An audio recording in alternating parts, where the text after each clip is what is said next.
Everybody. This is the Board of Registered Nursing meeting for February 17th. I am Michael Jackson, Chair of the Board.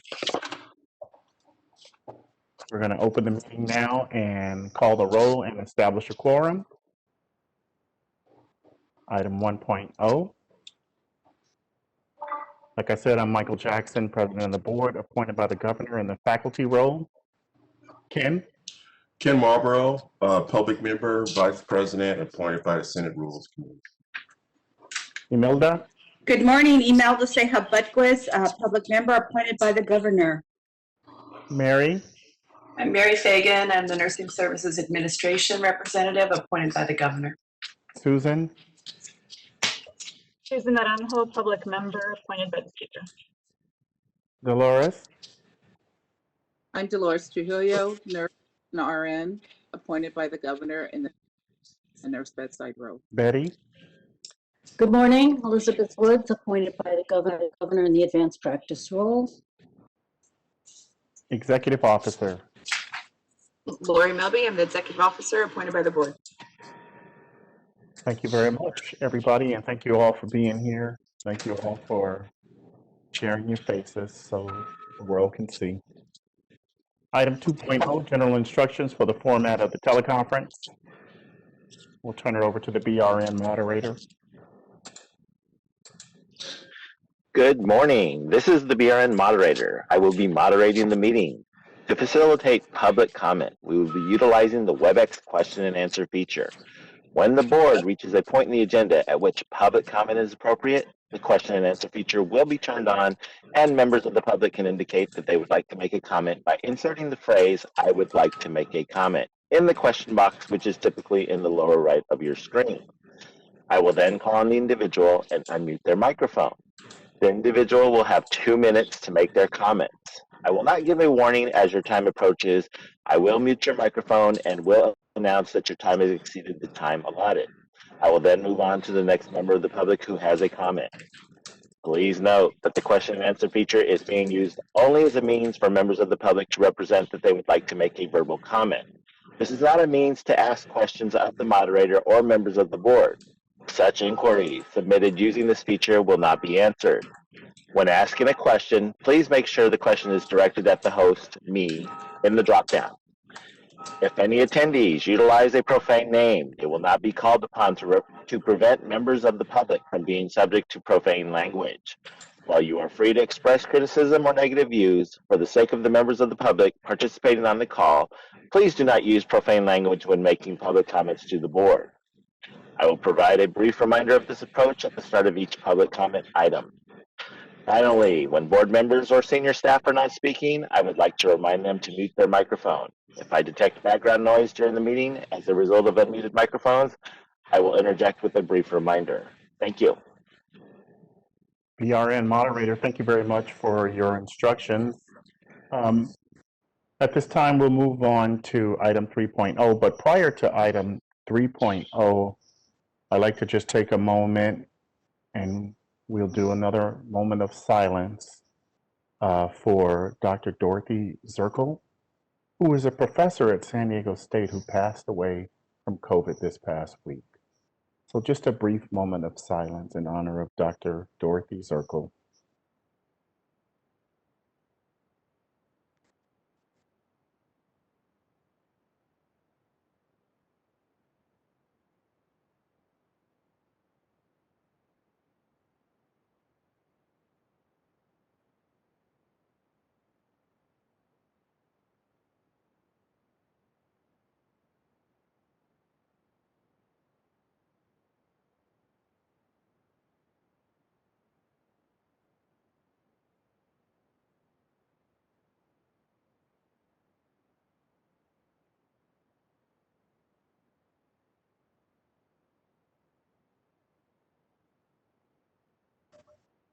Thank you all for that moment of silence, and we wish her family and loved ones a heartfelt condolences from the Board of Nursing. She has touched many lives of students along the way and colleagues. Moving on to item 3.0, public comments for items not on the agenda, items for future agenda. Public comments will be limited to 2 minutes or less per comment. And BRN moderator, please ensure that it's one opportunity per commenter per item, please. Thank you. And at this time, we'll open it up for public comment. We will be opening for public comment now. I will be activating the question and answer feature. Please refer to the screen share for members of the public to see how they should type in their request for comment.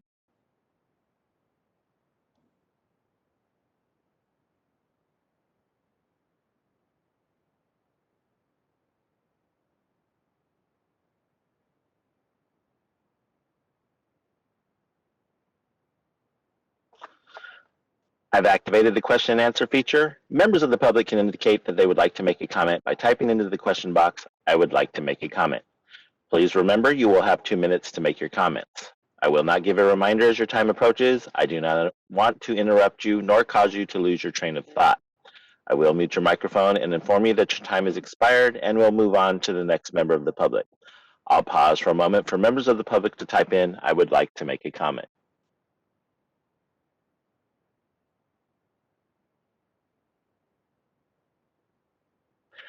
Mary Wickman would like to make a comment. 1 second, please.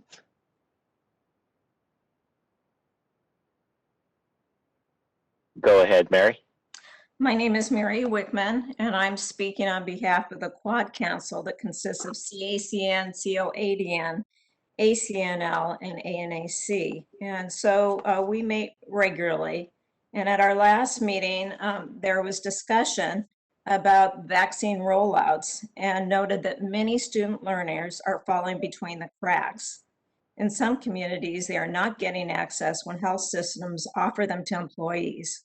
Schools with a system affiliation are doing better, but many schools are freestanding and are not fitting into any eligibility. I wanted to bring this to the awareness of the board and people that are at the meeting to be aware of that there's many student learners out there who are in need of the vaccine, as well as the experiences that go along with being able to participate in clinical experiences that do require students to have vaccines. Thank you.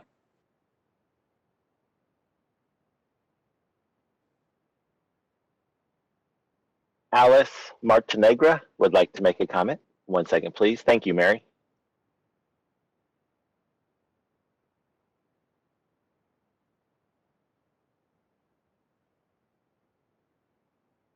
Go ahead, Alice. Hi. Thank you. Hi, this is Dr. Alice Matanagara.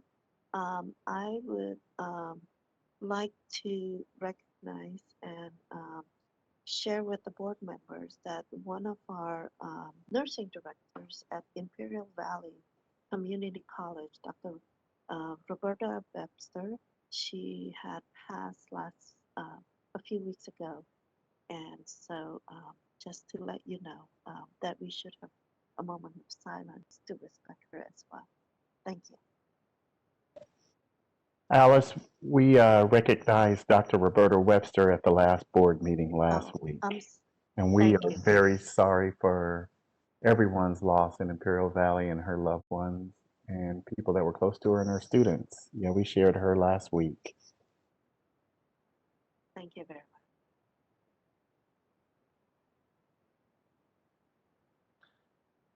Board President Jackson, there are no other public requests for public comment. Would you like me to close the window? Yes, seeing that no further public comments, you can close the window now. Thank you.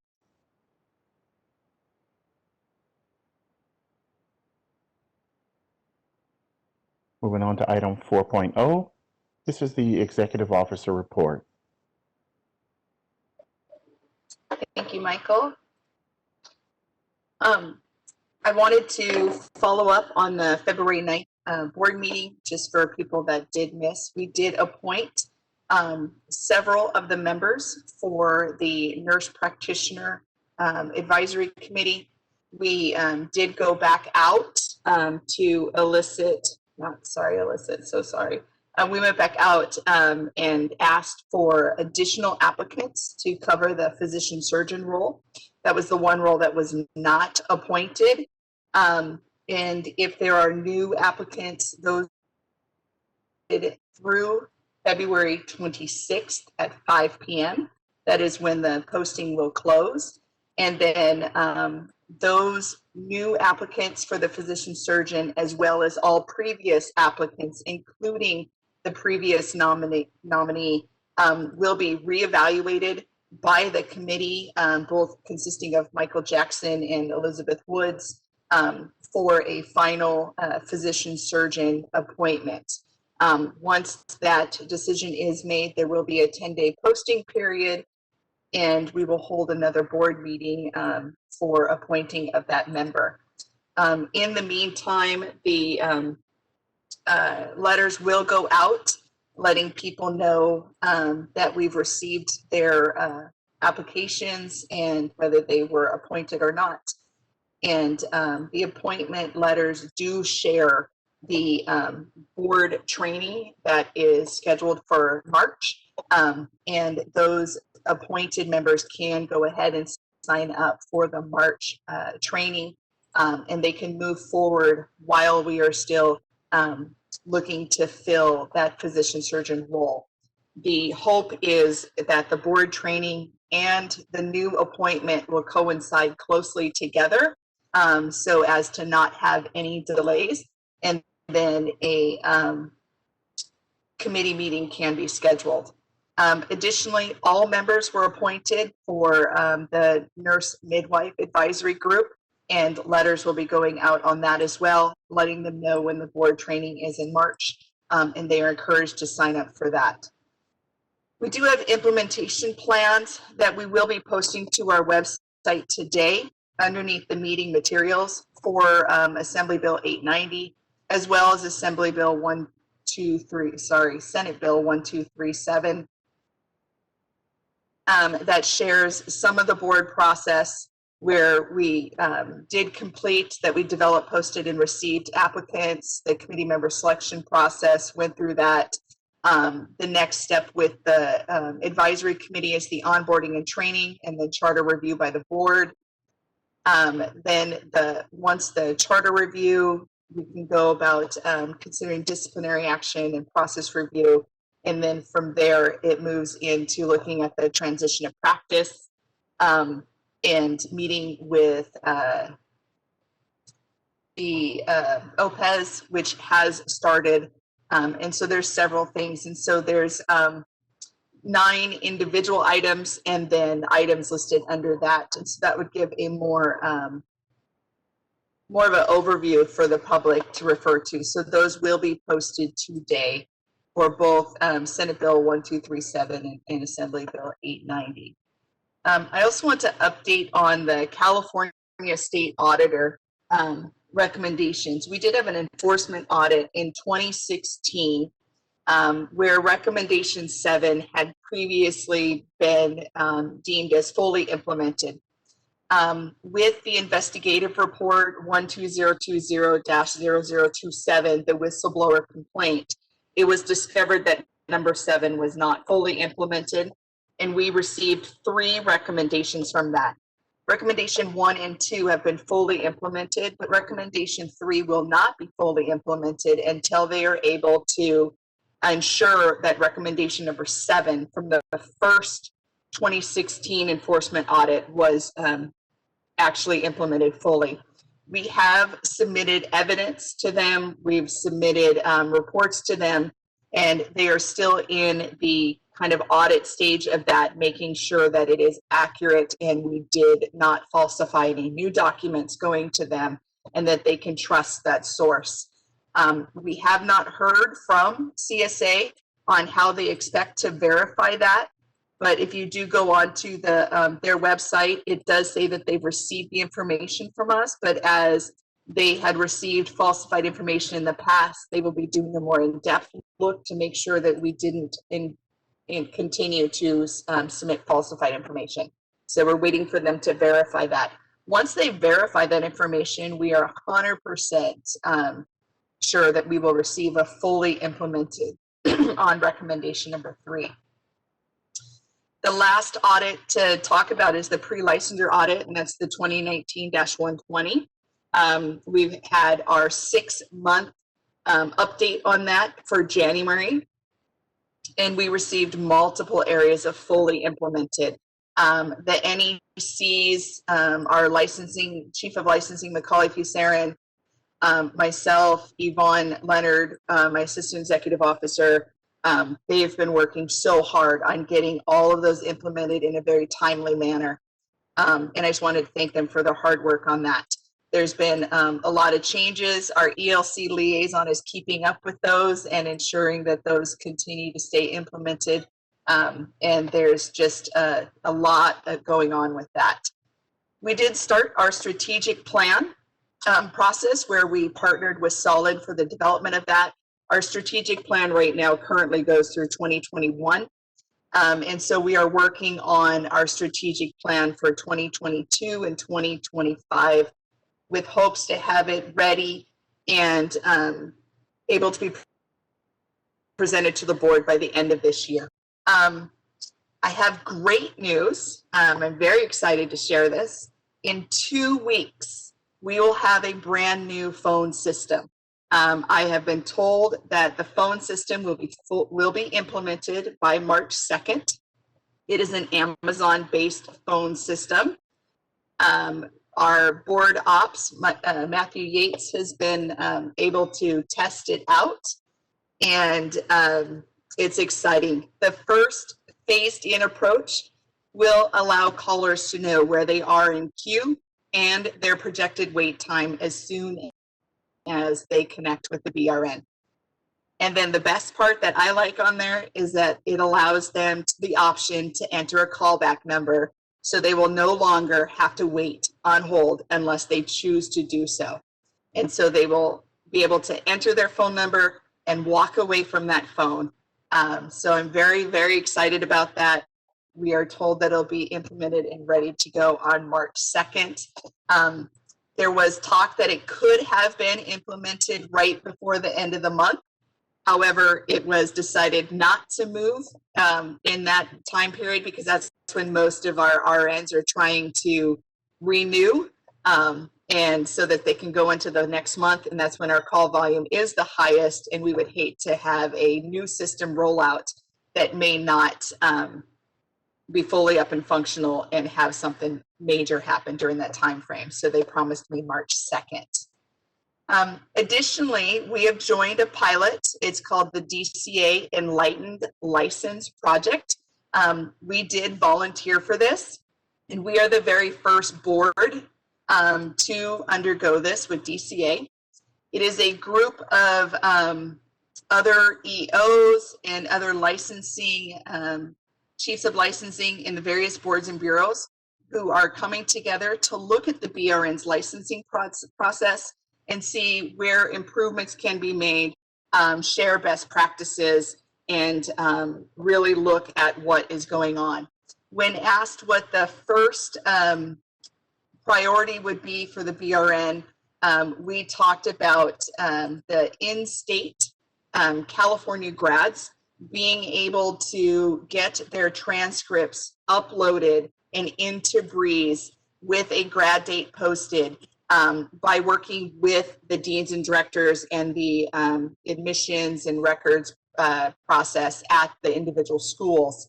The majority of our license by examination do come from our in-state grads.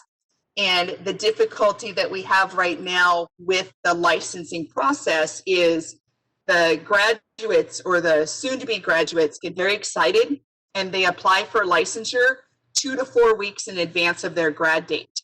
So their time starts clicking then. The problem with that is we can't do anything with those applicants until they're actually graduated. So they may sit in queue for 2 to 4 weeks without a grad date. Once we receive the grad date from the program directors, then we at least have that, but now we have to wait for transcripts. And so we have several graduating classes that came as early as November, and we have still yet to receive their transcripts. So we can't verify education, we can't do the process that would give them their HET without their transcripts. So we want to improve that process. We want those transcripts to be directly uploaded to Breeze. We want the grad dates to be directly inputted into Breeze, because then at that point, those students can get their authorization to test, and they can sit for their license through Pearson VUE and take their NCLEX. And so with the schools, it can take 2 to 4 weeks for transcripts to be delivered. And we do track grad dates to transcript delivery date. And some of the schools are very quick, and we get them within 2 to 3 days. Other schools have other issues that they face with processing, and it can be as late as 4 weeks. So if you look at a student that has applied 4 weeks before graduation and having to wait for transcripts to be received 4 weeks after graduation, that's an 8-week waiting period where we are stuck in a limbo and cannot process their license for to grant them the authorization to test. So that was put out as our #1 priority, and I am excited to begin working on that. We did also hire a BRN IT consultant. It is specifically for BRN. It is not part of our pro rata through DCA. And that IT contract, we are meeting daily, and we are going through with the intention of getting all of our applications online and our payments online, with the ability to submit all documents online as well. So we are excited to see how that works out for us. Right now it is a 1-year contract, and that will focus only on BRN needs versus having to go into the pool to be shared among the other boards and bureaus. We were told that they will do multiple small rollouts. So as one item is completed, they will roll it out versus waiting for an entire project to be. So we're hoping that our stakeholders see those updates coming to them very, very soon. Additionally, I wanted to let everybody know that we are having some nursing education consultants retire. Shelley Ward recently retired at the beginning of January, and we've been noticed that there are potential more retirements coming down. And in that place, we have posted for that very difficult to fill position. So if anybody is interested, please go on and apply. We would love to get some nursing education consultants in to help staff the board. The next one that I wanted to talk about was sunset. We did submit our sunset report. We have been meeting with various people within the legislature and having some discussions around some clarifying questions, and we are waiting for a report to come out, and we still have not received our date for the hearing. Typically, it has occurred in March in years past, and so we are continuing to prep and hope to hear something soon so that we can be ready for the sunset report. So Michael, get ready. You're going to be with me on that one. And then just to address that, one of the public comments coming in, I was going to talk about student vaccinations, and I wanted to make sure that I really highlighted this, that we have at the Board of Registered Nursing worked tirelessly with CDPH. They have supported our student vaccinations in every single way. They've included the students in Tier 1, Phase 1, and students can get vaccinated. We are requesting them to schedule for their health department to bring their badge showing them that they are a student, and then to communicate with us specifically if you're running into health departments that are not allowing this. The scheduling is an online scheduling, and all of the vaccinations deliveries are coordinated through the health department. So please reach out to your local health department and do the online scheduling and bring your student badge. CDPH, who has been pivotal in the rollout of the vaccinations, are supportive of the nursing students becoming fully vaccinated. As I've heard of various students being turned away, when they give me the location, I do reach out to CDPH. I share that, and communication does go out to those vaccination clinics to let them know that students will be part of the Tier 1 Phase 1 and should be vaccinated with all other frontline workers. So if you have specifics, please reach out to me. My contact information is on our website under Executive Leadership and also under Contact Us. And I look forward to hearing from the people that are specifically meeting those resistance so that I can work with CDPH and get you guys some assistance with that.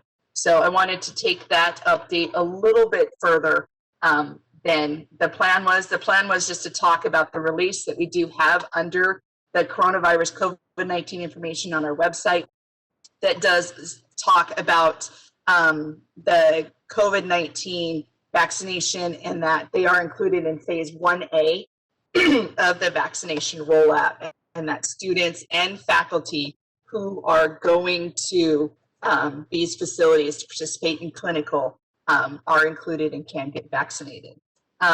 One last update is we have seen an increase in fraudulent calls, talking about, taking legal actions and such. We do have a notice on our website letting people know that do not fall for that. That is a scam, and it seems to be going rampant. I received actually 2 of those phone calls, one yesterday on my work phone, and one today on my cell phone, saying that the BRN is trying to contact me and they're going to take legal action. And so I'm experiencing those fraudulent activities as well. It is a scam. And if you do need to, please email us with the specific information and we will work hard to address that. But just understand that that is happening. We don't know where it's coming from, but we have put the alert on our website for that. And that concludes my report.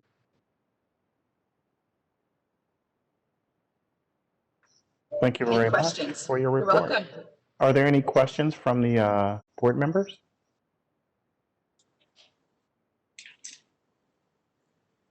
Lori, this is Mary. I want to thank you for that report, and especially the participation and early adoption of being part of the Enlightened, the license project. I think that really has some tremendous promise. Do you have any sense of timeline at this point, or is it too early when we might be able to see some changes? It is too early. We've had they've had 2 meetings. I've participated in 1. And we have another meeting scheduled for the end of this month. And it's really just to discuss some things. And again, it will take IT support. And so I'm very happy. So my hope is within this year, we will see some changes. Okay, thank you. You're welcome.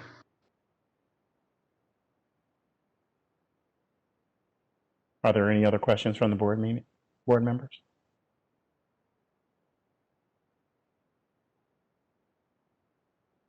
All right. Seeing no questions from the board members, are there any public comments? Can you open it up for public comments related to item 4.0? We will be opening for public comment now. I will be activating the question and answer feature. Please refer to the screen share for members of the public to see how they should type in their request for comment. I've activated the question and answer feature. Members of the public can indicate that they would like to make a comment by typing into the question box, "I would like to make a comment." Please remember, you will have 2 minutes to make your comments. I will not give a reminder as your time approaches. I do not want to interrupt you nor cause you to lose your train of thought. I will mute your microphone and inform you that your time has expired, and we'll move on to the next member of the public. I'll pause for a moment for members of the public to type in, "I would like to make a comment."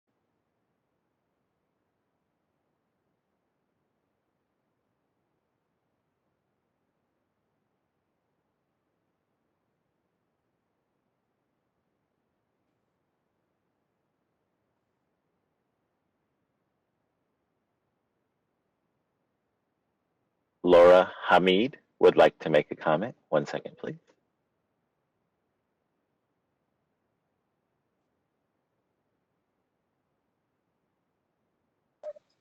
Go ahead, Laura. Hi, good morning, everyone. This is my first time attending this meeting, and I'm not sure if this is the right forum, but I'm just wondering, are the nurses getting hard copy licenses still or what?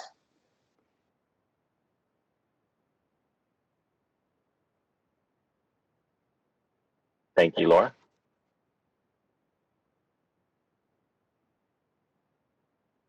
This is Reza, the legal counsel. I'm not sure that this is the right forum for that type of a question, but if Lori, if you happen to know the answer to that, I think you can. We are not issuing hard cards at this moment.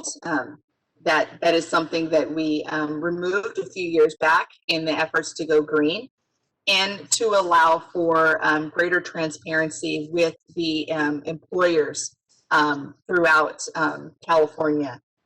What was noticed is those hard cards have a 2-year expiration date with the name and RN license on that. With those cards, it was noticed that some employers were not actually verifying current licensure and verifying whether or not there were any disciplinary action on the license itself. So the transition to the Breeze online license verification system is what is preferred. That way, as the person is being hired, they can go on, do the license check, enter the person's name, and they will see that the person is licensed, that they are current when the expiration date, and if there is any disciplinary action on that licensee. And so that is the preferred method, and that is another reason why we stopped the hard cards. And with the accessibility now with smartphones, computers and everything, everybody has access to that information. If you are out and running around and you need to have your RN license, it is with you on your phone. There's no chance of forgetting it at home or not having it to prove that you're licensed and that you're current. Okay, thank you.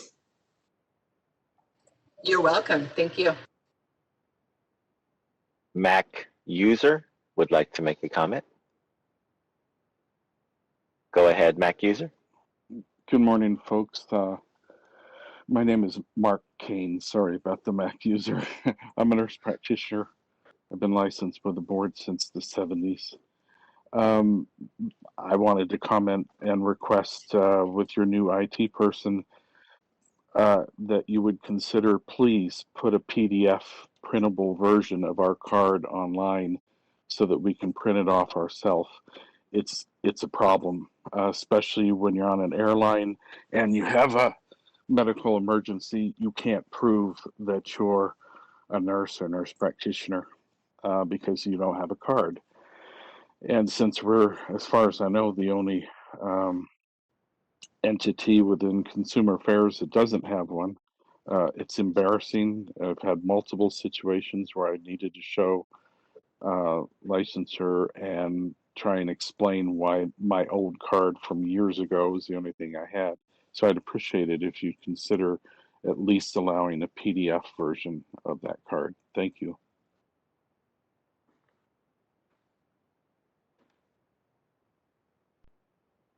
Alexandria Griffin would like to make a comment.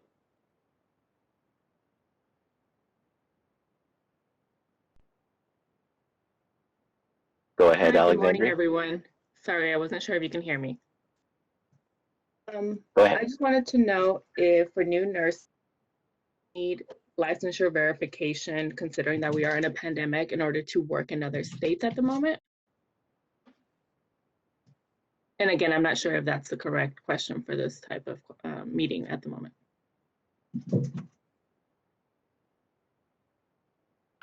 Thank you, Alexandria.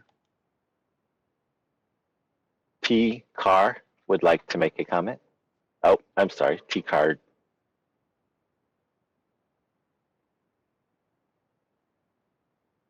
Board President Jackson, there are no other requests for comment. Would you like me to close this window? Thank you. You can close the window at this time.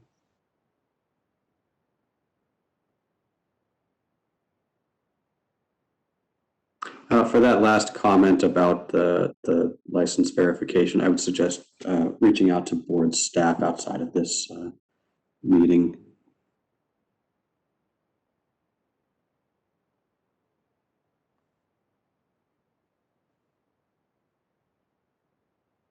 BRN moderator, thank you very much. The window's been closed. We're moving on to item 5.0, review and vote on whether to approve previous minutes. And this is item 5.1, November 18th, 2020. And item 5.2, December 29th, 2020. I'll make a motion that we accept the previous minutes. This is Ken Marlboro. I'll second that. Are there any comments from the board?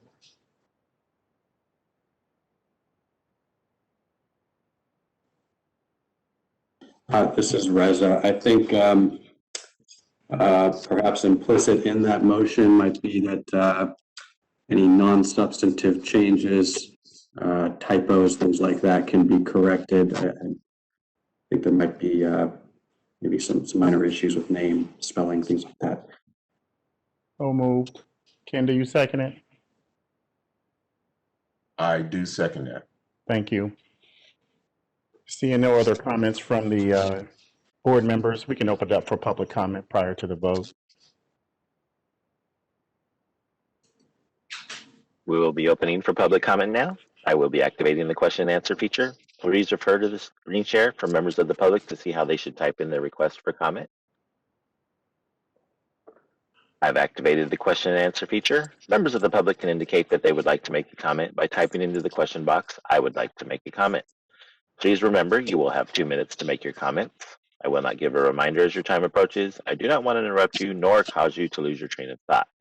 I will mute your microphone and inform you that your time has expired, and we'll move on to the next member of the public. I'll pause for a moment for members of the public to type in, "I would like to make a comment."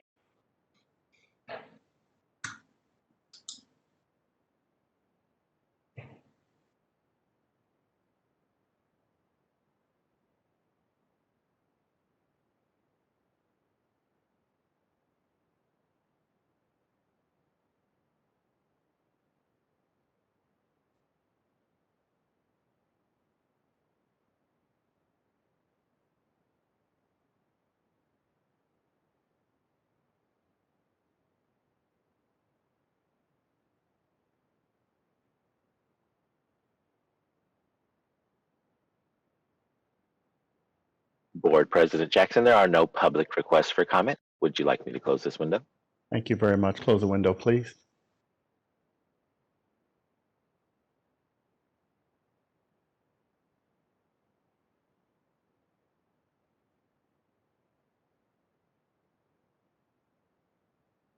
Seeing no further public comments related to this item, item 5.0, which includes 5.1, 5.2, Michael Jackson votes yes.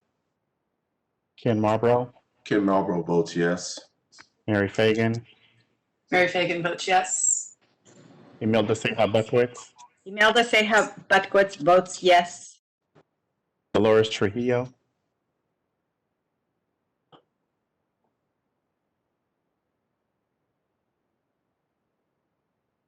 Dolores Trujillo. We'll come back. Trujillo votes yes. Oh, there you go. Susan Naranjo. I'll have to abstain because I was just appointed right Thank after you. November 18th. And Elizabeth Wood. Elizabeth Woods votes yes.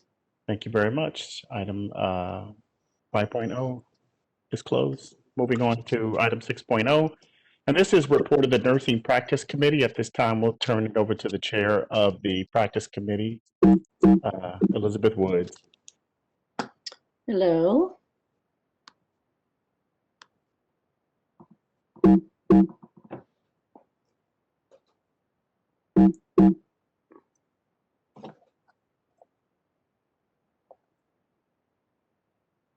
Hello. I'm assuming I'm unmuted. Okay. Oh, we can hear you, Betty. We hear you. Great. I wasn't sure. Just let me get my information up here. Okay. This is agenda item 6.1, and we're going to be discussing and possibly take action on a clinical practice experience required for nurse practitioner students enrolled in base nurse practitioner programs.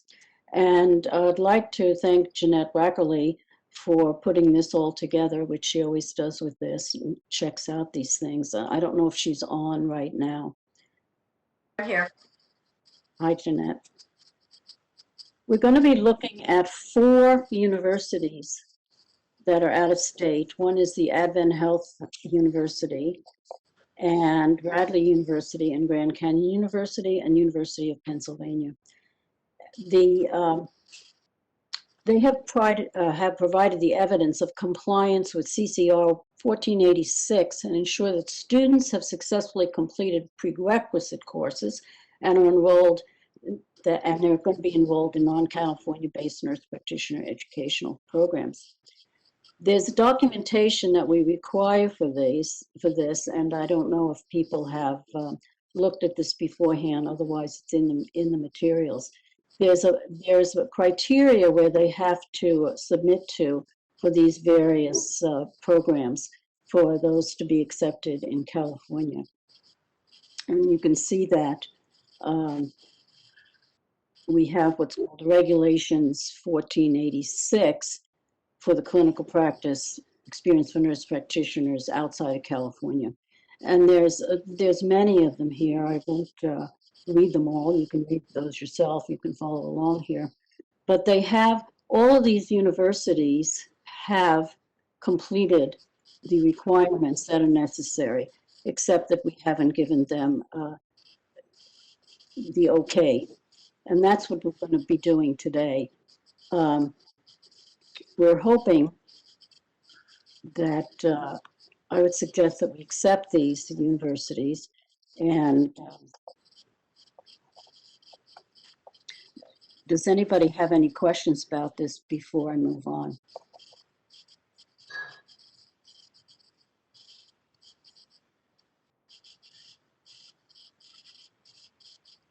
I don't have questions, Betty, but this is Lori. I did want to let everybody on the call know that we do have a section on our website that shows the out-of-state nurse practitioner programs that have been approved through this process. And so that if a student is looking to enroll in an out-of-state NP program and they want to know if they can do clinicals in California, there is a list that is being developed as these programs are being approved.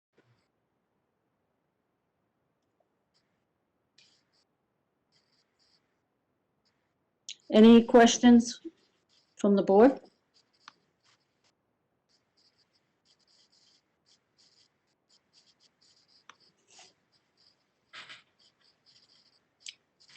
Nobody has any questions?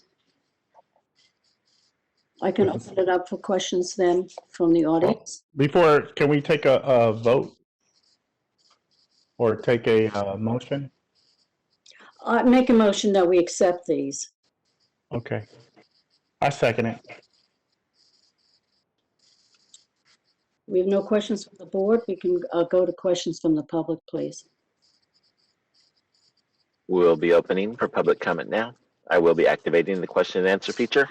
Please refer to the screen share for members of the public to see how they should type in their request for comment.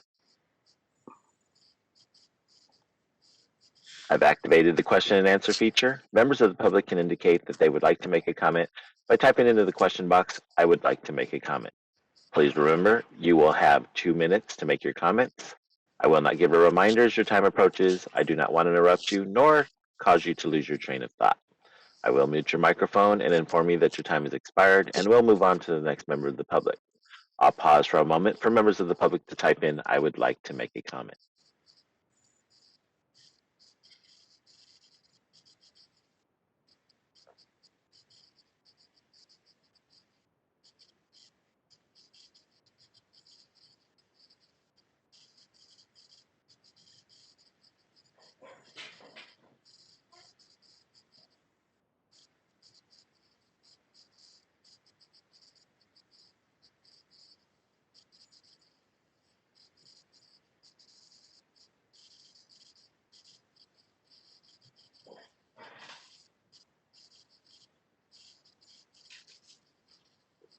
Board Chair Woods, nobody would like to make a comment. Would you like me to close this window? Yes, I would. Thank you.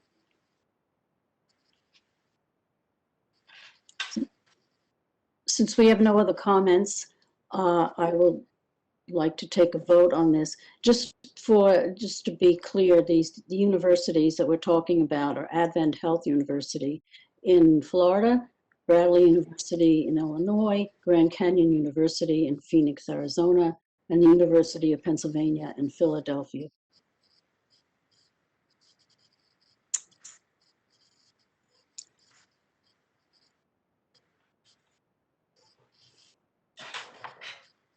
Elizabeth Woods votes yes.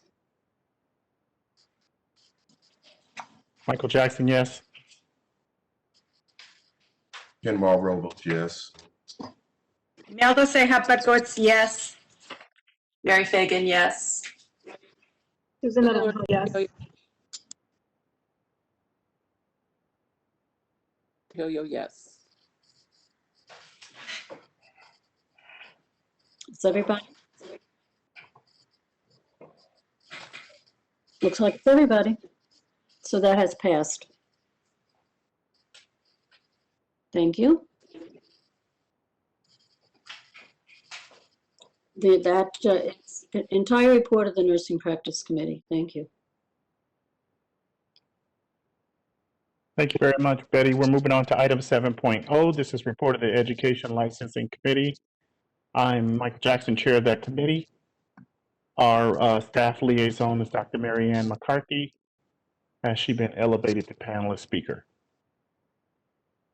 Good morning. This is Mary Ann McCarthy, ELC liaison. Good morning. Agenda item 7.1, discussion and possible action on whether to accept recommendation for ratification of minor curriculum revisions and acknowledgement of receipt of program progress reports. According to board policy, nursing education consultants may approve minor curriculum changes that do not significantly alter philosophy, objectives, or content. Approvals must be reported to the Education Licensing Committee and to the board. Minor curriculum revisions may include the following categories: curriculum changes, work study programs, preceptive programs, public health nurse certificate programs. A list of schools who have submitted minor curriculum revisions and program progress reports that have been approved by the nursing education consultants is in your materials packet as table minor curriculum revision and table named program progress reports. This is a consent agenda item and concludes the report.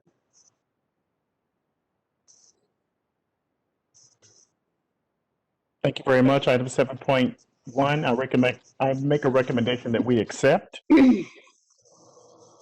Ken Marlborough, I'll second that motion. Are there any comments from the board members? Any questions? Seeing no comments or questions, we'll open it up for public comment. We will be opening for public comment now. I will be activating the question and answer feature. Please refer to the screen share for members of the public to see how they should type in their request for comment. I've activated the question and answer feature. Members of the public can indicate that they would like to make a comment by typing into the question box, "I would like to make a comment." Please remember, you will have 2 minutes to make your comments. I will not give a reminder as your time approaches.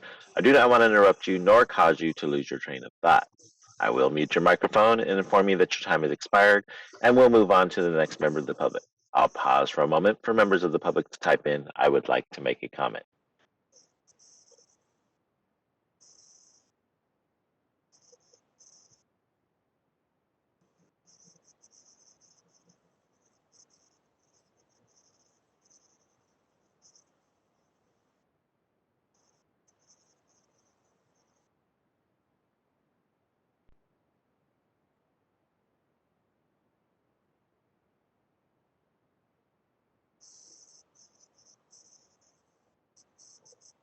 Board President Jackson, there are no public requests for comments. Would you like me to close this window? Yes, please close the window. Item 7.1, Michael Jackson votes yes. Ken? Ken Marlborough votes yes. Mary Fagan? Mary Fagan votes yes. Imelda Seja Butkus? Imelda Seja Butkus votes yes. Dolores Trujillo? Dolores Trujillo votes yes. Susan? Susan Naranjo votes yes. Elizabeth Wood.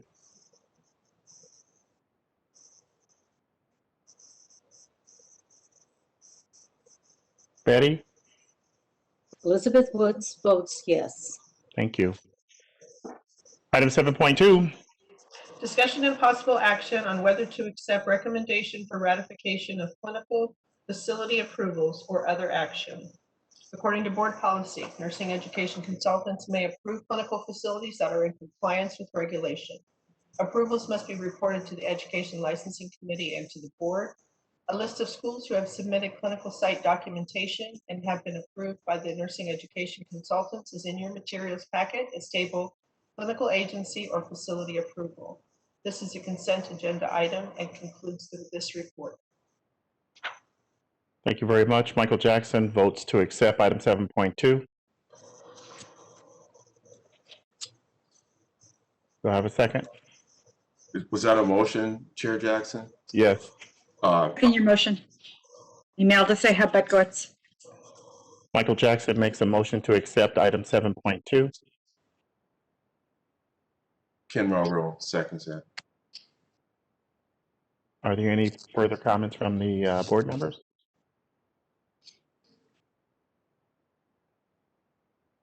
Seeing no further comments from the board members, please open it up for public comment. We will be opening for public comment now. I will be activating the question and answer feature.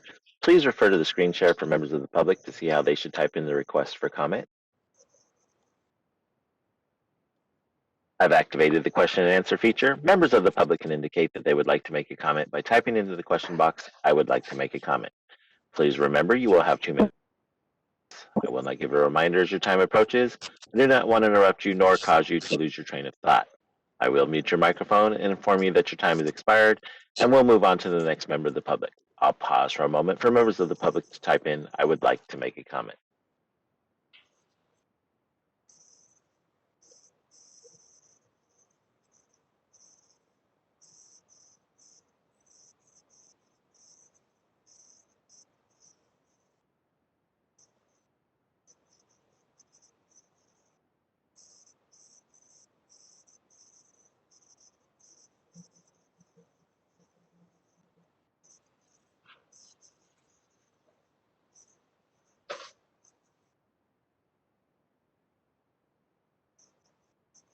Board President Jackson, there are no public requests for comments. Would you like me to close this window? Yes, please close the window. Item 7.2, Michael Jackson votes yes. Ken? Ken Marlborough votes yes. Imelda? Imelda votes yes. Mary? Mary Fagan, yes. Dolores? Dolores Trujillo, yes. Susan? Susan Naranjo, yes. Betty? Elizabeth Woods votes yes. Thank you very much. Motion carries. 7.3. Discussion and possible action regarding Education Licensing Committee recommendations. The Education Licensing Committee met on January 7th, 2021, and makes the following recommendations. 7.3.1. Discussion and possible action regarding whether to accept recommendation of continuing approval for other action for approved pre-licensure nursing programs. The board staff have conducted a regularly scheduled continuing approval visit. This process begins with a self-study written by the nursing program and analyzed by the assigned nursing education consultant. It is followed by a visit, including visits to clinical sites, verification of resources, and meeting with students, faculty, and administration. The following programs have met all board rules and regulations for continuing approval of a pre-licensure nursing program and are consent agenda items.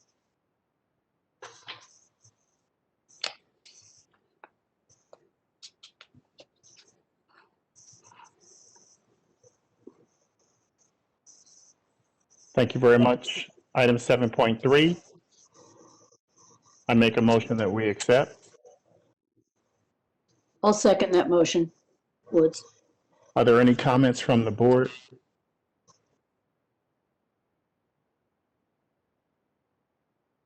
Seeing no comments for the board, can we open it up for public comment, please? We will be opening for public comment now. I will be activating the question and answer feature. Please refer to the screen share for the members of the public to see how they should type in their request for comment. I've activated the question and answer feature. Members of the public can indicate that they would like to make a comment by typing into the question box, "I would like to make a comment." Please remember you will have 2 minutes to make your comments. I will not give a reminder of your time as your time approaches. I do not want to interrupt you nor cause you to lose your train of thought. I will mute your microphone and inform you that your time has expired, and we'll move on to the next member of the public. I'll pause for a moment for members of the public to type in, "I would like to make a comment."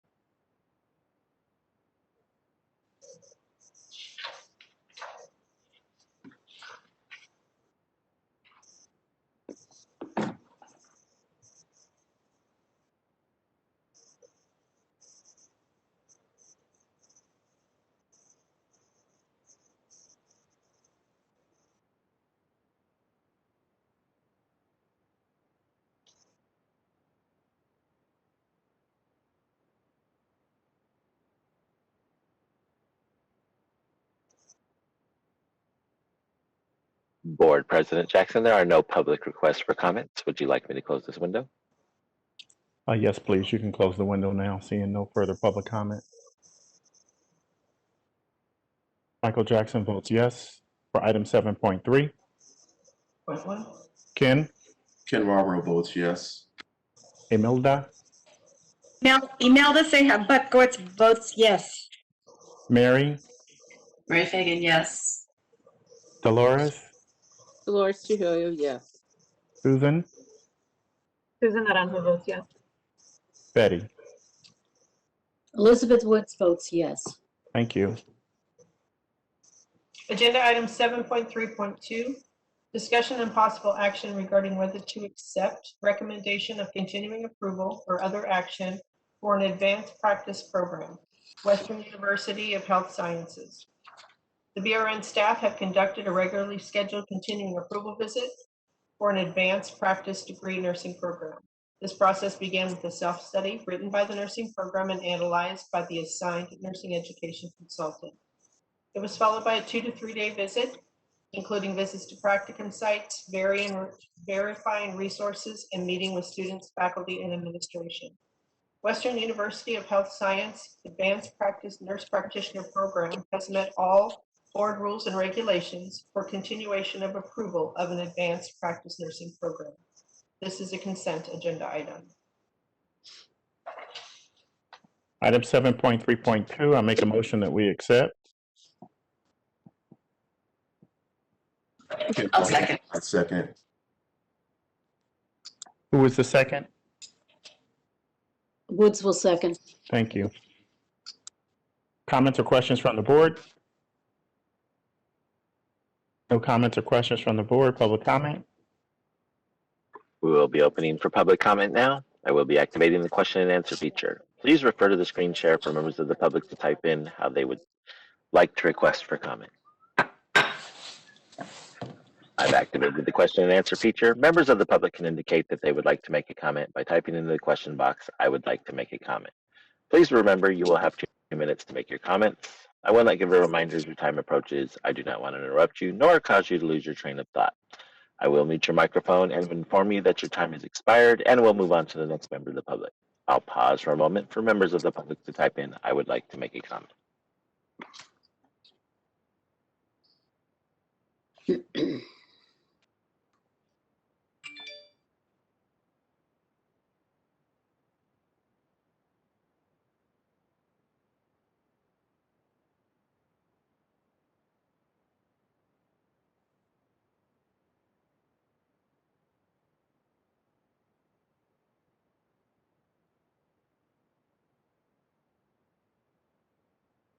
Board President Jackson, there are no public requests for comments. Would you like me to close this window?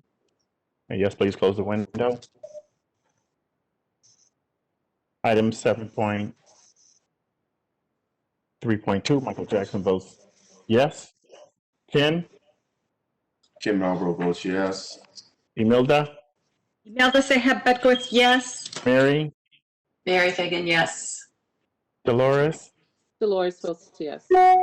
Susan, Susan Naranjo votes yes. and Betty. Woods votes yes. Thank you. Agenda item 7.3.3, discussion and possible action regarding whether to accept recommendation of approval or other action regarding nursing program unit adjustment or other changes. These are major curriculum revisions with no enrollment increase.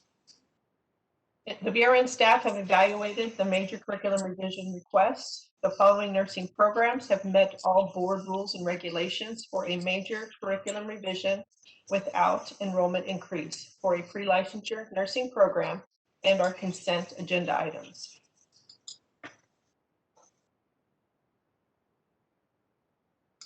Michael Jackson votes yes for 7.3.3. That's my motion. I'll second your motion. Imelda Ceja Bedgoes. Discussion from the board? No discussion from the board. Public comment, please. We will be opening for public comment now. I will be activating the question and answer feature. Please refer to the screen share for members of the public to see how they should type in their request for comment. I've activated the question and answer feature. Members of the public can indicate that they would like to make a comment by typing into the question box, "I would like to make a comment." Please remember you will have 2 minutes to make your comments. I will not give a reminder as your time approaches. I do not want to interrupt you nor cause you to lose your train of thought. I will mute your microphone and inform you that your time has expired, and we'll move on to the next member of the public. I'll pause for a moment for members of the public to type in, "I would like to make a comment."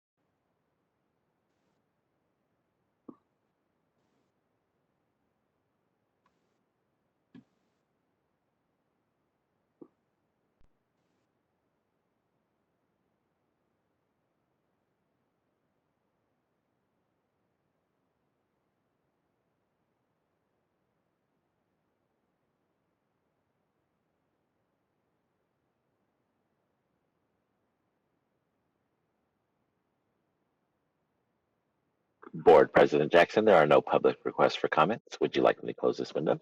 Yes, please. Thank you. Michael Jackson votes yes for item 7.3.3. Ken? Ken Marlborough votes yes. Imelda? Imelda Ceja Bedgoes, yes. Mary? Mary Fagan votes yes. Dolores? Dolores votes yes. Susan? Susan Naranjo votes yes. Betty?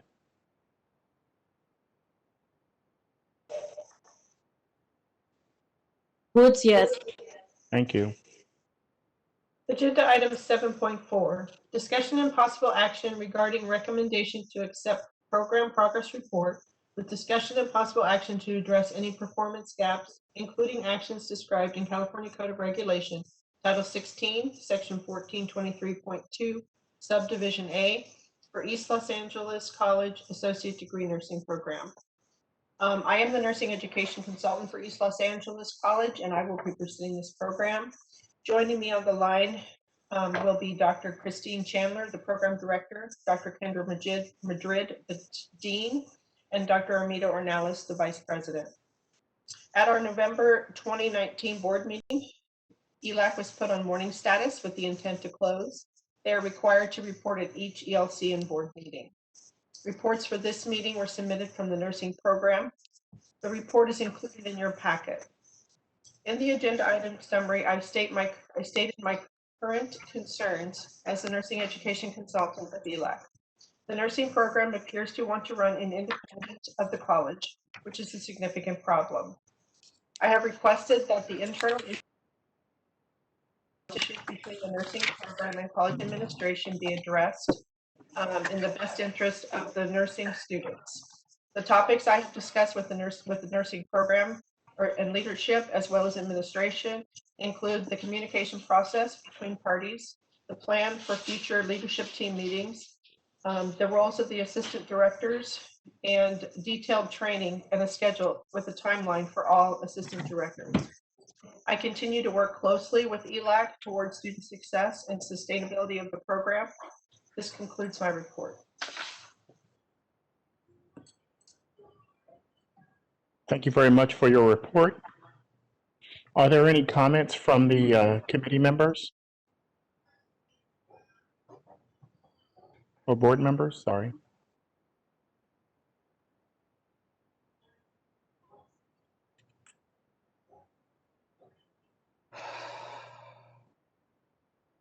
I make a recommendation that we accept the program's progress report. This is Dolores. I second it. Are there any comments from the board? We can open it up for public comment. We will be opening for public comment now. I will be activating the question and answer feature. Please refer to the screen share for members of the public to see how they should type in their request for comment. I've activated the question and answer feature. Members of the public can indicate they would like to make a comment by typing into the question box, "I would like to make a comment." Please remember, you will have 2 minutes to make your comments. I will not give a reminder of as your time approaches. I do not want to interrupt you nor cause you to lose your train of thought. I will mute your microphone and inform you that your time has expired, and we'll move on to the next member of the public. I'll pause for a moment for members of the public to type in, "I would like to make a comment."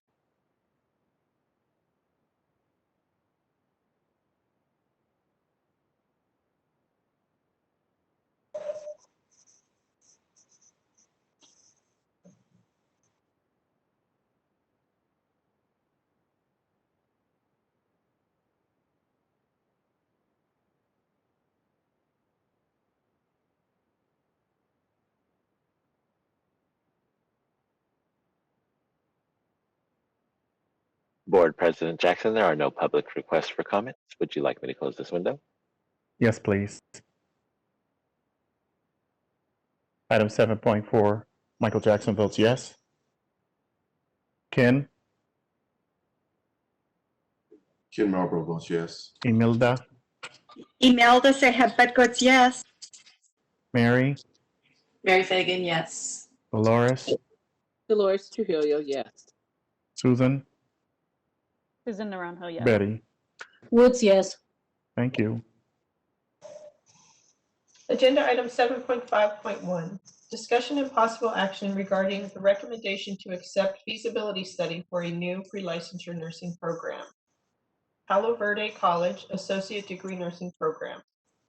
This program will be presented by Badri Caraway, Supervising Nursing Education Consultant. Good morning. Thank you, Badri. Thank you. This is Badri Caraway, Supervising Nursing Education Consultant. To the line with me is Dr. Alice Martinevera. She is representing Palo Verde College and submitted a feasibility study seeking approval to offer a new associate degree nursing program. Palo Verde College is a California community college founded in September 15, 1947 on the site of the former Morton Air Academy, Hawaii, California. In 1998, the college district expanded to the eastern end of the San Bernardino County, Hawaii, and the city of Needles. The students that are going to attend this, attending the Palo Verde College main campuses and Needles are mainly from the community of Hawaii and the 2 state prisons near the main campus, as well as Needles. The 2019-2020 total student population for both the Hawaii and the Needle campus is 11,640. Currently, the licensed vocational nursing program at the PVC main campus it has total of 15 students. In terms of the accreditation, Palo Verde College is accredited by the Accrediting Commission for Community and Junior College of the Western Association of Schools and Colleges. And the LVN program is accredited by the by the California Board of Vocational Nursing and Psychiatric Technicians. And there is their accreditation will remain active. Geographic description: the Inland Empire of Southern California is a region east of Los Angeles, and it's made up of so many cities and towns. The Inland Empire is the nation's 13th most populous area.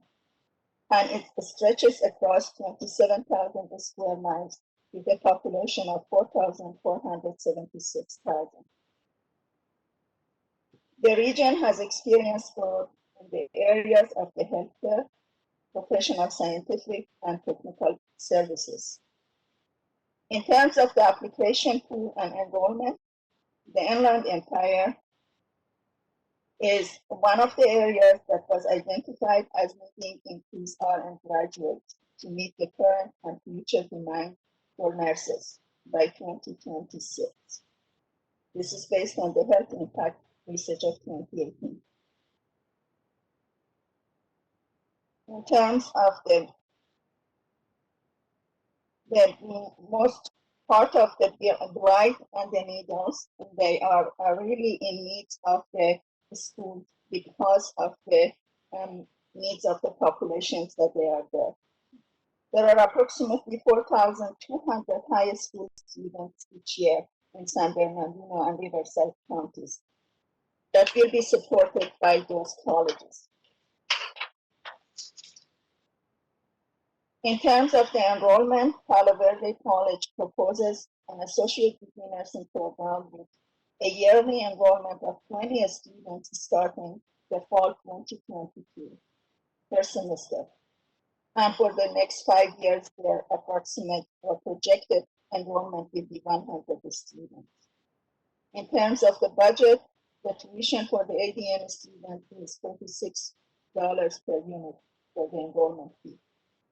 The fees for Arizona residents are $138 per unit, and the fees for non-residents will be $265 per unit. The projected RN total program cost for California residents will be $6,410, including tuition, uniform, supplies for the students. And the students are eligible for California Board of Governors tuition waiver. A scholarship will be offered through the PVC Foundation, financial aid, and employer-based tuition reimbursement program.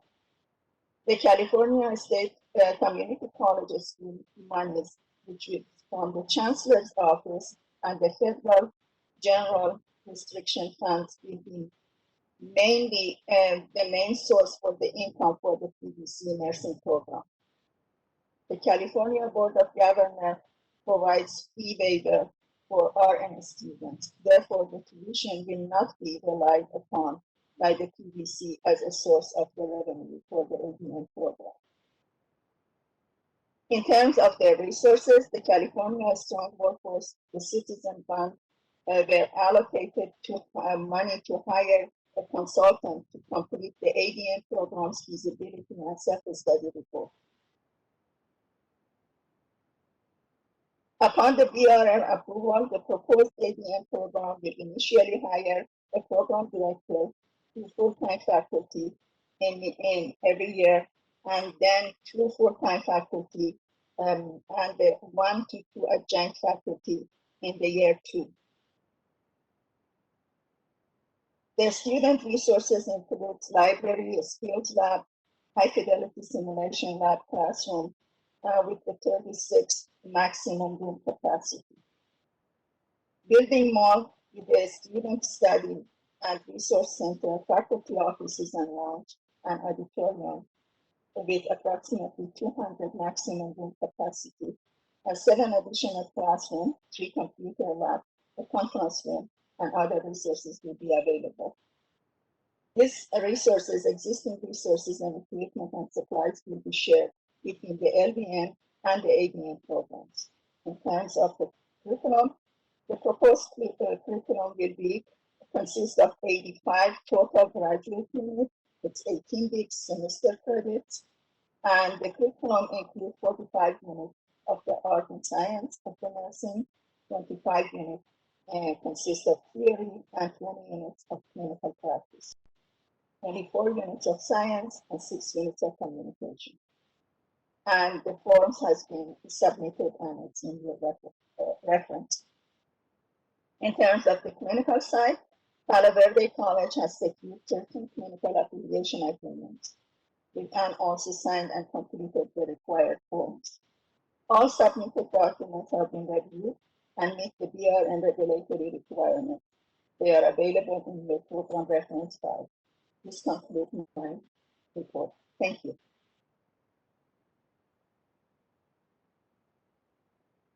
Thank you, Badri, for your report. Are there any questions from the committee, the board members? I have a question. What's the total cost? Yeah. Okay, the total cost will be varied.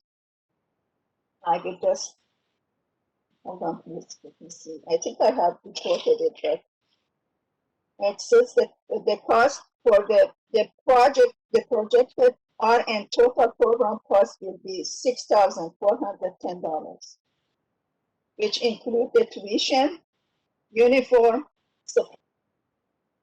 other required fees for the student. And it's $46 per unit. Thank you. You're welcome. Are there any other questions from the board members? See no other questions. On item 7.5.1, I make a recommendation that we accept. A second. Can we open it up for public comment, please? I'm sorry, who was the second? Mary? Mary Fagan, thank you. Yeah. We will be opening for public comment now. I will be activating the question and answer feature. Please refer to the screen share for members of the public to see how they should type in their request for comment. I've activated the question and answer feature. Members of the public can indicate that they would like to make a comment by typing into the question box, "I would like to make a comment." Please remember, you will have 2 minutes to make your comments. I will not give a reminder as your time approaches. I do not want to interrupt you nor cause you to lose your train of thought. I will mute your microphone and inform you that your time has expired, and we'll move on to the next member of the public. I'll pause for a moment for members of the public to type in, "I would like to make a comment."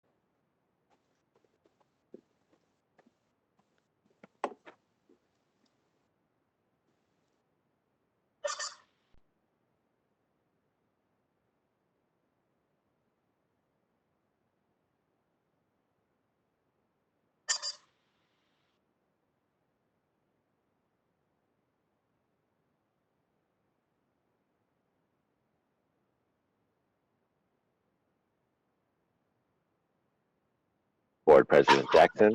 Oh, I'm sorry, somebody jumped in there. 1 second.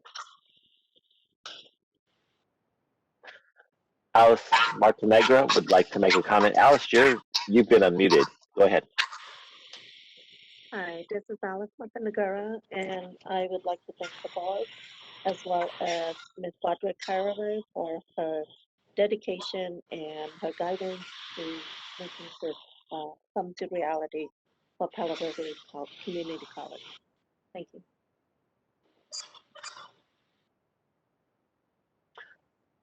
Board President Jackson, there are no other public requests for comment. Would you like me to close this window? Yes, please. Seeing no further comment from the public, Michael Jackson votes yes on item 7.5.1. Ken? Ken Marlborough votes yes. Imelda? Imelda Sehabad votes yes. Mary? Mary Fagan, yes. Dolores? Dolores Trujillo, yes. Susan? Susan Naranjo, yes. Elizabeth? Elizabeth Woods, yes. Thank you. Agenda item 7.5.2, discussion and possible action regarding recommendation to accept feasibility study for a new pre-licensure nursing program. Tirshai Chris College, Associate Degree Nursing Program. This college will be presented by Badri Caraway, Supervising Nursing Education Consultant. Thank you. Good morning. Badri Caraway, Supervising Nursing Education Consultant. And on the line with me is Dr. Diane Sherman, who is the interim director and presenting on behalf of the Sherry Sai Kirsch Institute, SSKI, submitting a feasibility study seeking approval to offer a new associate degree nursing program. The proposed SSKI is located at 12363 Beach Boulevard, Suite 14, Stanton, California. The institution has approximately 7,000 square feet with the entrance on both the front and the back of the building. The institution exists currently and has a school that offers track of the licensed physician and nursing program and a certified nursing assistant program. And also in the new part of the institution has been founded in 2012 by Ms. I hope that I pronounce it correctly, Bachelor, who is an exempt institution offering nursing assistant and home health aides program, which was approved by the California Department of the Public Health. The program director is responsible for daily operation and the management of SSKI nursing program. The campus organization chart is included in the feasibility study. In terms of the accreditation, the SSKI is approved by the California Department of Consumer Affairs, Bureau of the Private Post-Secondary Education. And the vocational nursing program is approved by the California Board of Vocational Nursing and Psychiatric Technician. And their approval will remain in effect until March 5th, 2024. In terms of the geographic location, the city of Stanton is located in northwestern Orange County and is considered a part of the greater Los Angeles metropolitan area. Receiving some, I think, sorry, I'm back noises. I don't know if it will impact my report.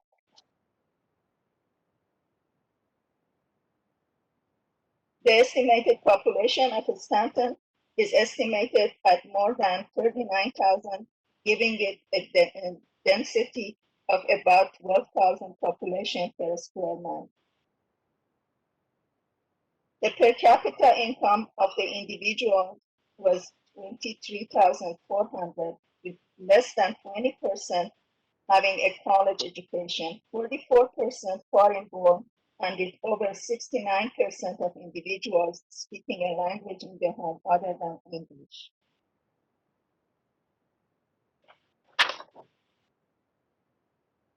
Los Angeles County currently has a total of 36 nursing schools, which is up from 32 in 2010. In 2019, 13,346 qualified applicants were received by these programs, and 6,223, almost 53.4%, were enrolled. That's the BRN annual report of 2020. Applicants received for 2018-2019 were 188, with 100 means 53.2% of them being admitted to the nursing programs. The Regional Nursing Summit Summary Reports of 2018 identified the greater Los Angeles region to face a large surplus of the RNs with the projected new graduates growth much higher than needed. In terms of the program description, the proposed program is a 5-semester associate degree nursing programs, and SS is requesting to admit a maximum of 24 students per cohort and wants to admit 3 cohorts each year. A new cohort is projected to be beginning in 2021, fall 2021, requesting the 3 cohorts starting annually beginning 2022. In terms of the applicant pools for this program will consist primarily of diverse students from local areas who have faced difficulty gaining entrance in public programs. Some of these students wait years for admission to a public program, and many are not ever afford the opportunity. The majority of the LMN in those areas, they are waiting for this program or some other opportunity for them. The program provides the credit for the LVN program and also accept the third unit option students. In terms of the budget and tuition, the program has set aside a minimum of $50,000 to be available to cover the startup of the program. The program has a group of investors ready to invest on this project and to support it. The school also boasts substantial credit limit from the SBA that currently owes no money and would prefer to not borrow. Money available from the investor group has not been counted in the budget projection for this in this document. The tuition for the total program is set as $59,000, which is about $907 per credit unit for a student to complete all courses at the SSKI, and will be reduced accordingly for the students who transfer, who are going to be transferring credits. The initial capital expenditure estimated to develop and outfit a new campus is approximately $313,850. And it will include all of the furniture, fixture, IT system, and other resources. In terms of the other resources, SSKI will secure the needed initial faculty and staff approximately 8 weeks prior to beginning the operation and hire additional faculty and staff as appropriate. The proposed ADM program will initially employ 2.5 FTE faculty who meet the requirement by the regulation. SSKI is planning on enlarging the current space, creating a dedicated simulation lab and additional equipment when approved by the board. Resources are available for this project, and the current floor plans provide approximately 12,000 square feet. And additional places will be offered accordingly.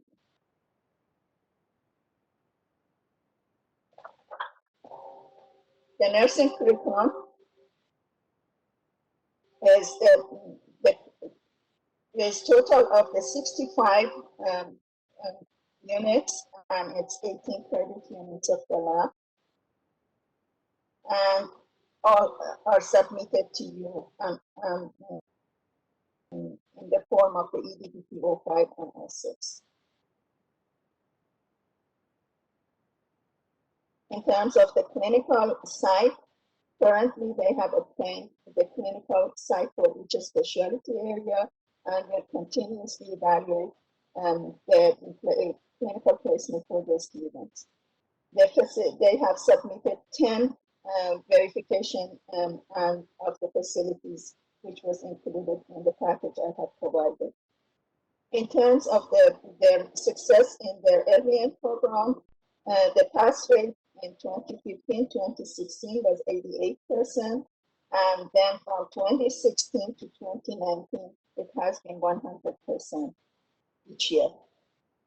All of the documents that I have reviewed this meeting, the BRN board rules and regulations, and that will conclude my report to you. Thank you. Thank you very much for your report. Questions from the board members? Yes, this is Elizabeth. I have a question. Actually, I have two questions. My first one is about the placement students.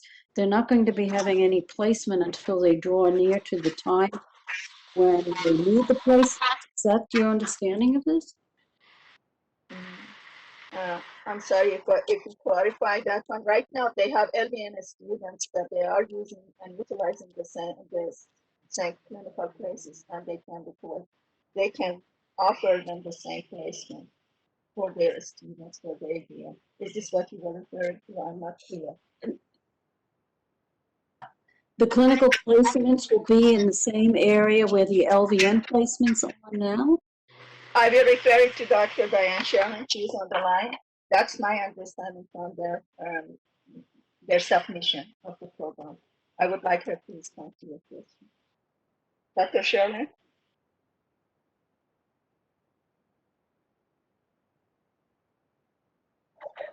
Hi there. Can you hear me? Yes. Okay. They've obtained about 12 new clinical sites.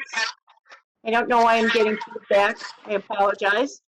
And they will be, certainly a few of the clinical sites might be used, such as in their first fundamentals. They may go out to a nursing home that is also used by the PN students, but that is not the plan. The plan involves having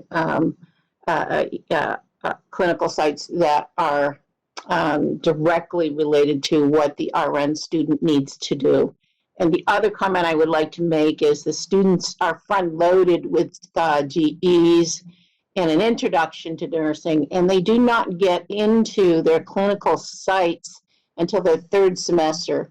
So for example, if we were able to start in the fall semester of this year, that means until summer of next year, we would not be going to clinical. So in the meantime, they have joined the clinical consortium for the Orange County area.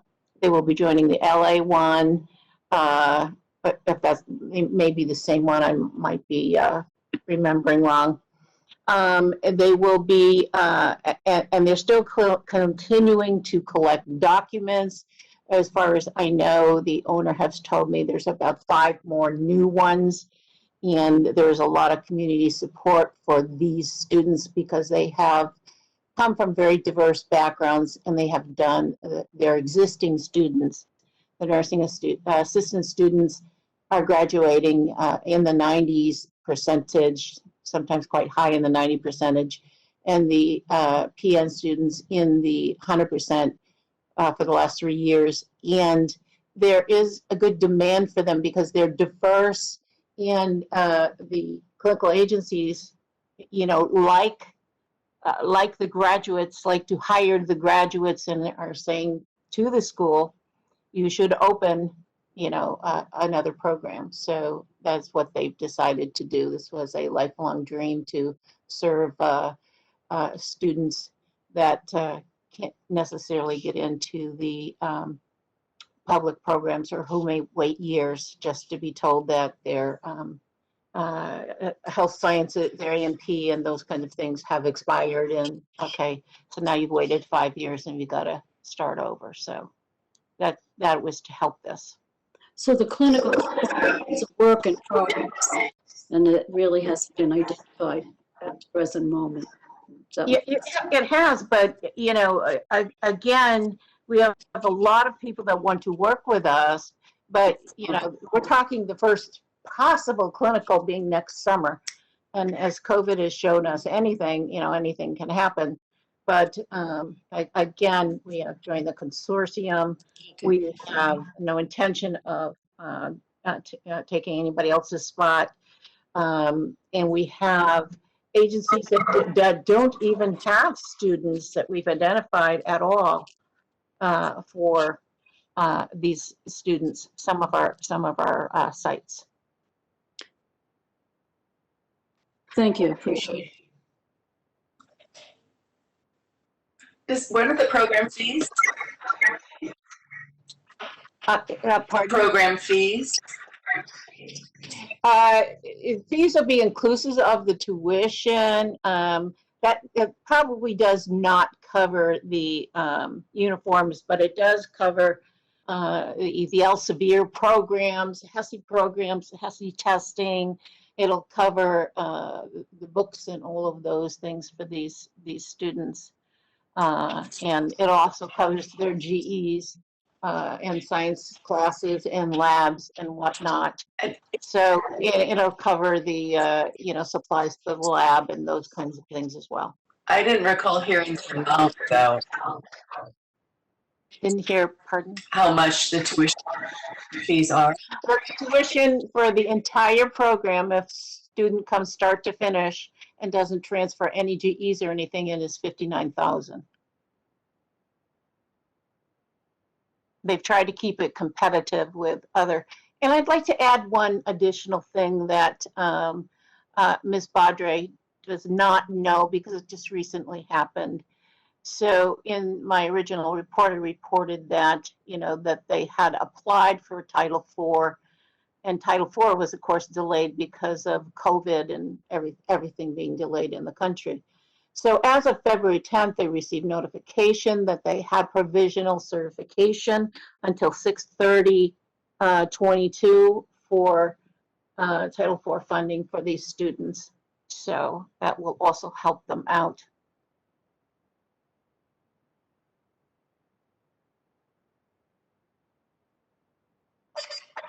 Are there any other questions from the board members?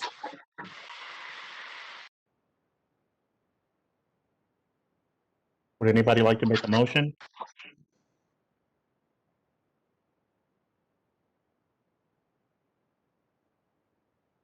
Then I'll make a motion. Item 7.5.2, I make a motion that we accept. Skip Marlboro, I'll second. Any further discussion from the board members? Seeing no further discussion, can we open it up for public comment, please? We will be opening for public comment now. I will be activating the question and answer feature. Please refer to the screen share for members of the public to see how they should type in their request for comment. I've activated the question and answer feature. Members of the public can indicate that they would like to make a comment by typing into the question box, "I would like to make a comment." Please remember you will have 2 minutes to make your comments. I will not give a reminder as your time approaches. I do not want to interrupt you nor cause you to lose your train of thought. I will mute your microphone and inform you that your time has expired, and we'll move on to the next member of the public. I'll pause for a moment for members of the public to type in, "I would like to make a comment."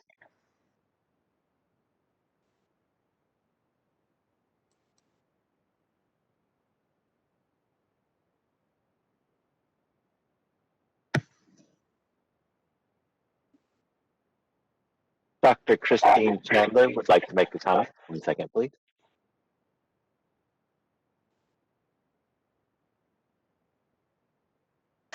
Go ahead.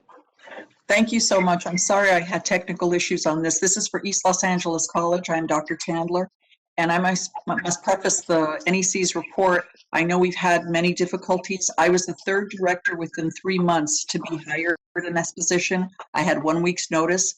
The expectation for in one fall semester everything would be corrected isn't realistic. I have to say that the strength of this department is the faculty. I have 9 faculty members who are strong, tenacious, are willing to support success, and we've implemented several things. ATI, HERST, this supports student success. A student success advisor. Christine, this is Lori, Yes. the board's EO, and Yes. this is a different agenda item. Are you trying to make a comment on a previous agenda item? Yes, because the question box did not come up on the screen. I had technical issues, and I went into technical support and everything to try and get into this. So this is why I'm doing it now. If this isn't appropriate, if it's not appropriate, I can stop. I can stop. I'm going to defer done. to our board counsel, and we'll see if Reza has insight on this. Okay. This is Reza. I think we should allow the comment. Technical difficulties shouldn't stop someone from being able to make a comment. I wonder, do we have anybody else chime in for public comment, moderator? Or was this the only person? I'm sorry, no. It was just Dr. Chandler. Okay, so then no public comments. Maybe what we can do is come back to this public comment after resolving this motion that's currently on the table. So what I might suggest is to the commenter, just hold your comment for the moment and let us vote on the motion that's on the table, and then we would open the public comment back up, and we can allow this person to complete it.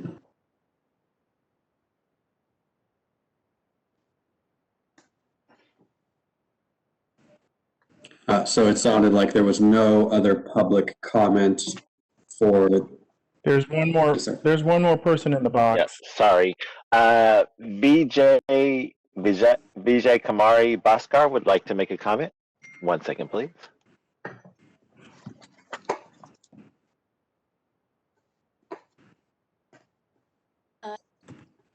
Go ahead.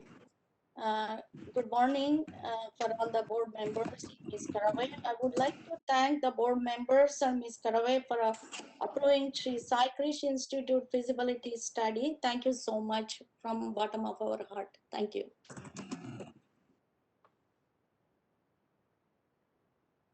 Okay, that was the final one. Okay, we can close the window now.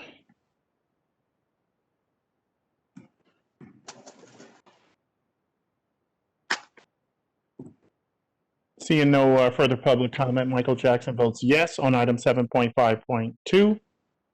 Ken? Ken Marlborough votes yes. Imelda?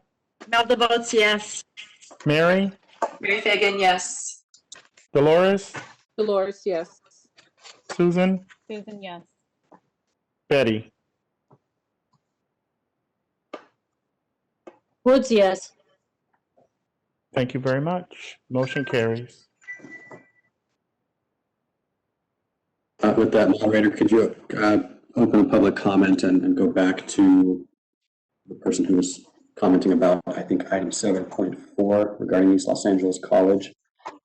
Just to remind everybody on that one, there was a motion to approve, and that carried. So if in light of this public comment that changes, then board members can address that. Otherwise, we will hear the public comment and move on.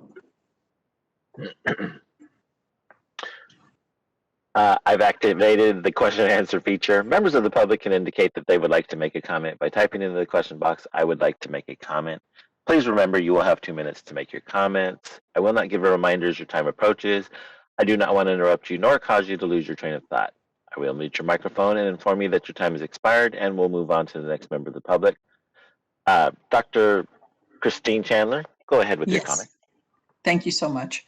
As I was previously saying, I was hired within a week to assume this position, and our focus has been student success. So in one fall semester, we have made great strides, I believe. We implemented a new curriculum. There was some resistance, but with change always comes a bit of resistance, challenges. We have revised our student handbook. We're strictly adhering to the E10 guidelines, and which weren't in the past. And on many levels, it's been difficult because this program is being led by the vice president, the dean, and the nursing director. So there are often times where nursing trumps administration in a bit, but I've been told time and time again that I must follow what the AD and the dean say. So it kind of creates that dynamic that isn't always as supportive as it could be, but I'm working with it and I'm willing to support it in any way so that we are a successful program. And the faculty is the strength of this program. Even if I were not in the lead, they could lead this program fully. So I want to give a big shout out to them for all their help and the support they've given me this past fall. And we're into the spring and we're, I think, off to a good start. I thank you.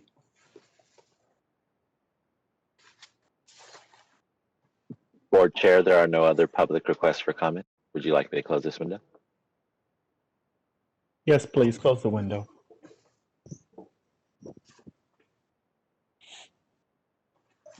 Thank you very much. Do the board members have any comments related to this public comment?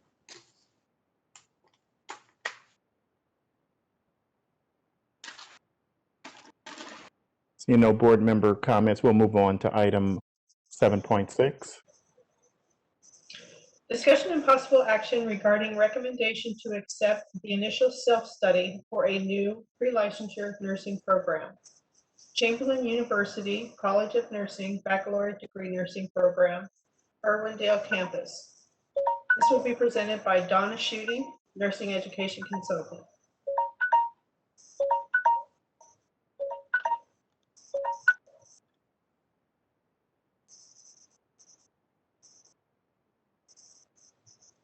Donna, are you there? Yes. Thank you. Go ahead.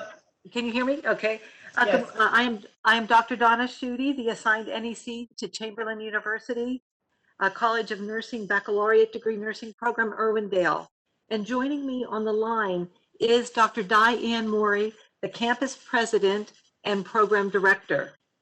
The feasibility study for the Irwindale program was accepted by the board on November 14th, 2019, with an enrollment pattern of 40 students 3 times a year, January, May, and September, with an annual enrollment of 120 students and program start date of May 2021.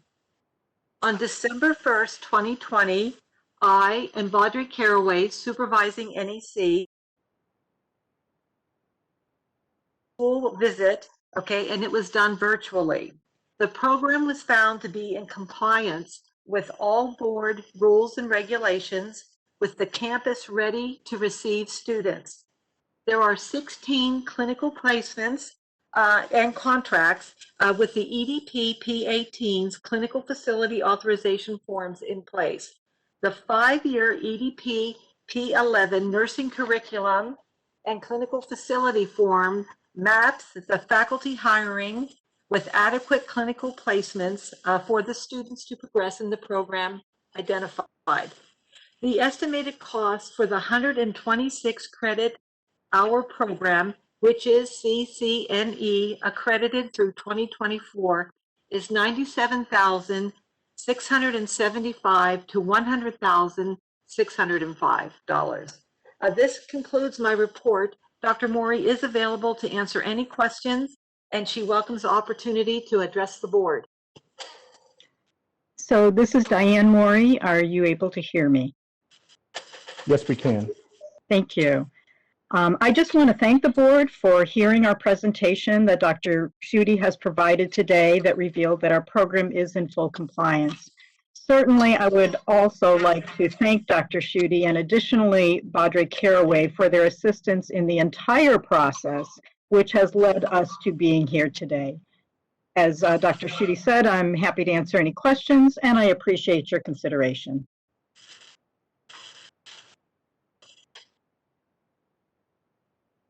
Thank you very much. Are there any comments from the board members? Seeing no comments, I make a recommendation that we accept the self-study at this time for item 7.6. I will second your motion. Emailed to Seha Butkowitz. Thank you. Seeing no comments from the board members, can we open it up for public comment, please? We will be opening for public comment now. I will be activating the question and answer feature. Please refer to the screen share for members of the public to see how they should type in their request for comment. I've activated the question and answer feature. Members of the public can indicate that they would like to make a comment by typing into the question box, "I would like to make a comment." Please remember, you will have 2 minutes to make your comments. I will not give you a reminder as your time approaches. I do not want to interrupt you nor cause you to lose your train of thought. I will mute your microphone and inform you that your time has expired, and we'll move on to the next member of the public. I'll pause for a moment for members of the public to type in, "I would like to make a comment."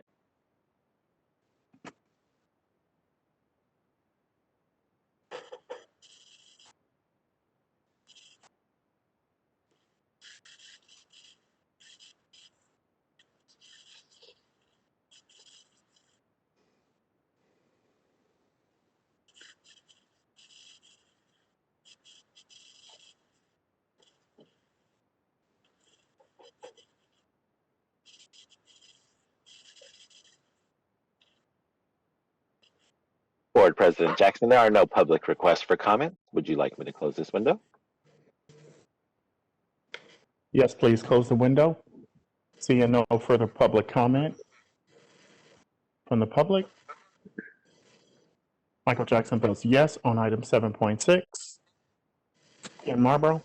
Ken Marlborough votes yes. Imelda? Imelda votes yes. Mary? Mary Fagan, yes. Dolores? Dolores Trujillo, yes. Susan? Susan, yes. And then Betty? Woods, yes. Thank you. Thank you.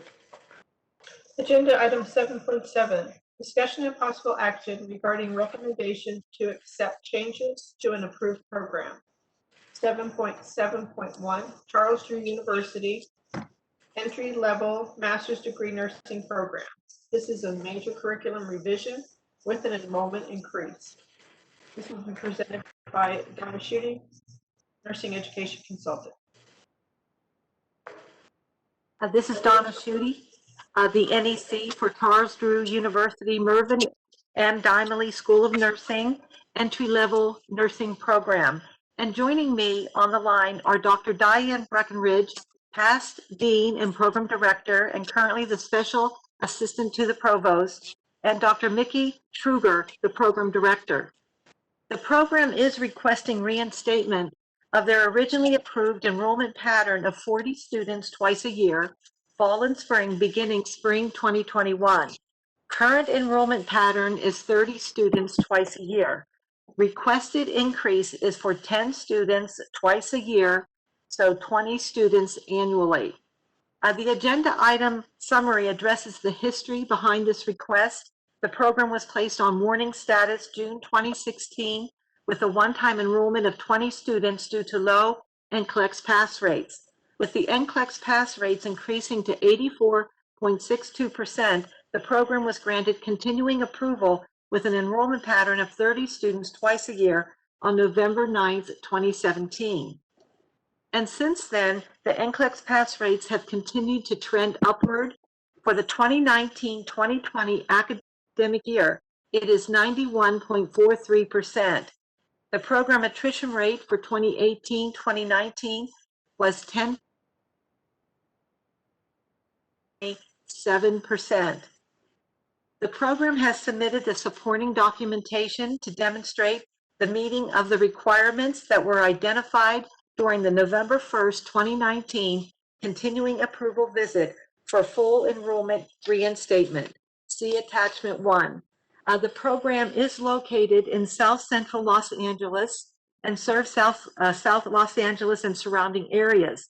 The area is designated by OSHPD as far back as June, or as recent as June 2020, as a RN shortage area of high severity. CDU is also designated an historically Black graduate institution and an Hispanic serving institution. On file with the BRN is the EDP P11 Nursing Curriculum and Clinical Facility Form that maps faculty and adequate clinical placements for 2021 and 2022. The 81-unit program is CCNE accredited through 2027. The program cost per student is $91,200. Grant funding is available for qualified students. And this concludes my report. Dr. Breckenridge and Dr. Schruger are here to answer any questions you may have. Well, thank you very much, Dr. Schutte. And sure. I'm Dr. Diane Breckenridge, and I want to commend Charles R. Drew University for making sure we keep consistency and efficiency, and we keep our focus on our students at Mervyn M. Dymally School of Nursing and the entire Charles R. Drew University. So with me is also Dr. Schutte, is with me, obviously, but Dr. Schruger as the director, and we can answer any questions. We want to thank the Licensing and Education Committee led by Mr. Jackson, as well as we want to definitely thank Dr. Schutte. So thank you.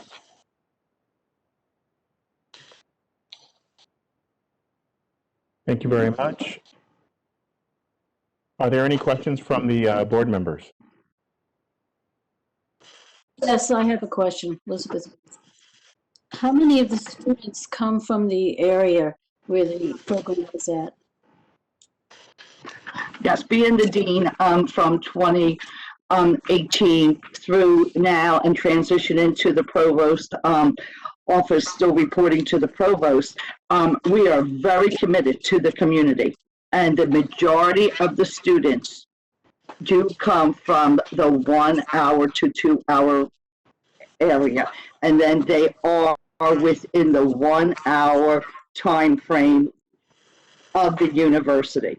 There's 76% of the area is Hispanic, and the African American population is the rest of the population. Our students right now at Charles R. Drew University, we are second in the nation for 4-year private university in diversity, and we just received the designation as first for diverse faculty. So the majority are from the immediate area. Thank you. Thank you very much. Are there any further comments from the board members? Yeah, this is Imelda Ceja Beckwith. Thank you and congratulations on the test scores coming up. That's great. And for being there where it's really needed in that area, serving the Black and Hispanic community. However, I am concerned, you know, we do want more nurses, but at what cost? $91,200? That seems like extremely high tuition for someone to get an RN degree. Well, thank you very much for that question. This is a master's program. So when the students do leave the program, we are very committed, as you are hearing, to having them be ready to pass that NCLEX, and we're right there for them. We do have the complete package of ATI. We have put into the program, and I want to say I have been successful in receiving with our team the $3.25 million HRSA grant for the Strategies for Success. So 65 of these students are receiving $10,000, and we are committed to this. I'm ready to put in for another HRSA grant again. And so I'm just going to say, and that's for 5 years, the one right now. And you're right, this is all fees. This is all of their uniforms, all of the ATI books, everything like that. So I would say that when you look at the master's program, and one other thing is they do have the availability to receive the public health nursing certificate, which we are heavily encouraging, as well as the clinical leader. So when you look at a master's program,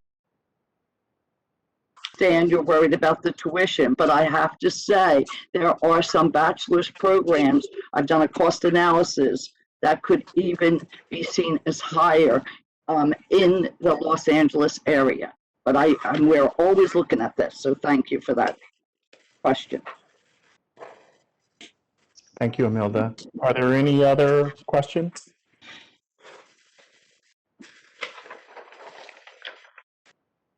Seeing no other questions, I make a motion at this time. This is for item 7.7.1. 7.7.1. This is Charles Drew's entry level master's degree program. I make a motion that we accept so they can go back to their original enrollment. I second this motion. This is Dolores. Are there any comments from the board members?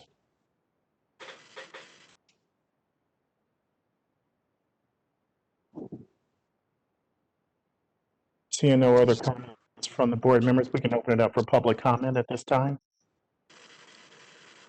We will be opening for public comment now. I will be activating the question and answer feature. Please refer to the screen share for members of the public to see how they should type in their request for comment. I've activated the question and answer feature. Members of the public can indicate that they would like to make a comment by typing into the question box, "I would like to make a comment." Please remember you will have 2 minutes to make your comments. I will not give a reminder as your time approaches. I do not want to interrupt you nor cause you to lose your train of thought. I will mute your microphone and inform you that your time has expired, and we'll move on to the next member of the public. I'll pause for a moment for members of the public to type in, "I would like to make a comment."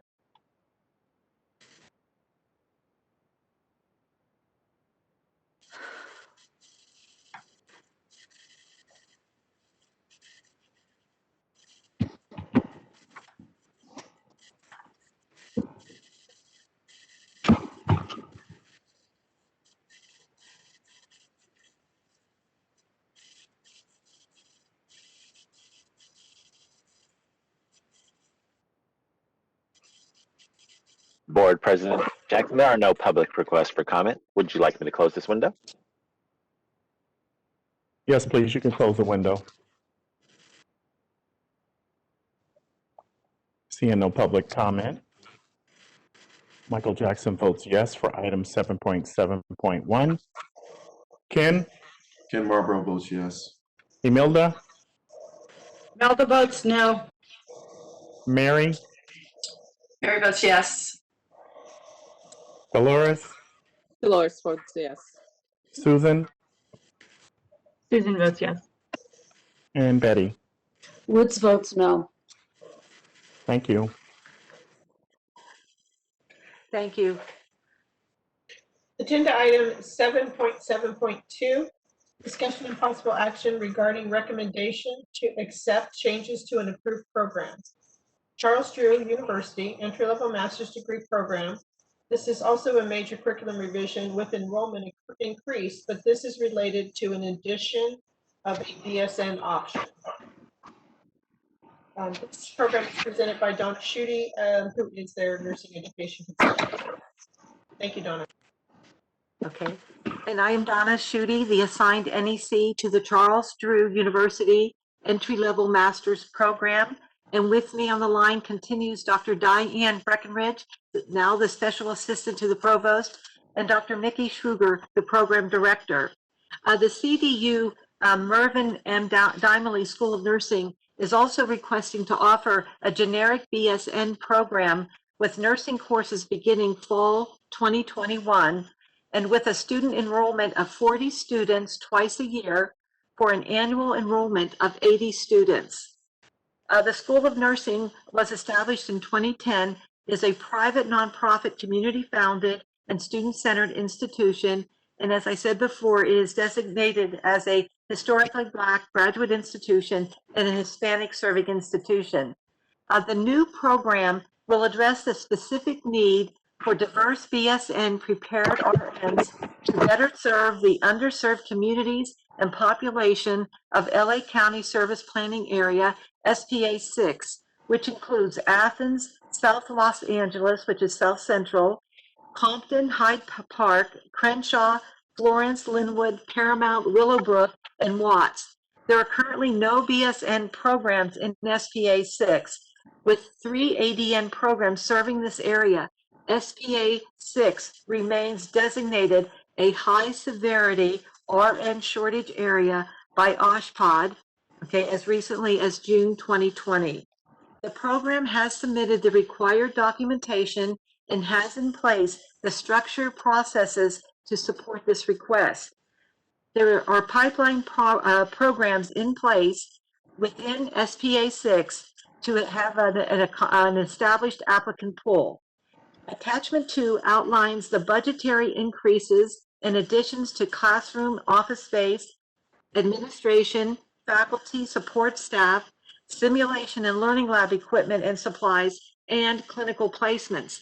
An EDP P11 nursing curriculum and clinical facilities form is on file with the BRN, along with updated EDP P18's clinical facility authorization forms. The EDP11 lists the specific faculty and the use of new and current clinical facilities to meet CDU clinical placements. They have new contracts, but there are also new ones currently in negotiation with clinical placements verified as available. Now, the BSN curriculum is CCNE accredited through 2024. The PHN certification requirements will be met. CDU additionally has a CCNE accredited RN to BSN program in place, along with 2 NP programs, an FNP and a psych mental health NP program.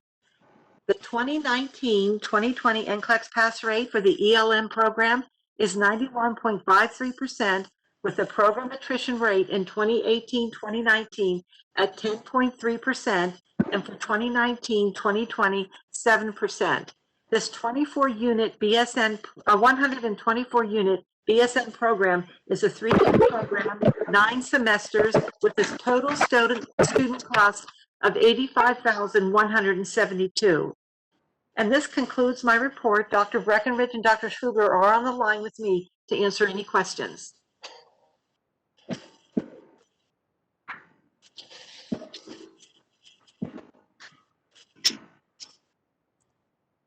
So it is Dr. Breckenridge, Dr. Diane Breckenridge, and Dr. Shrew.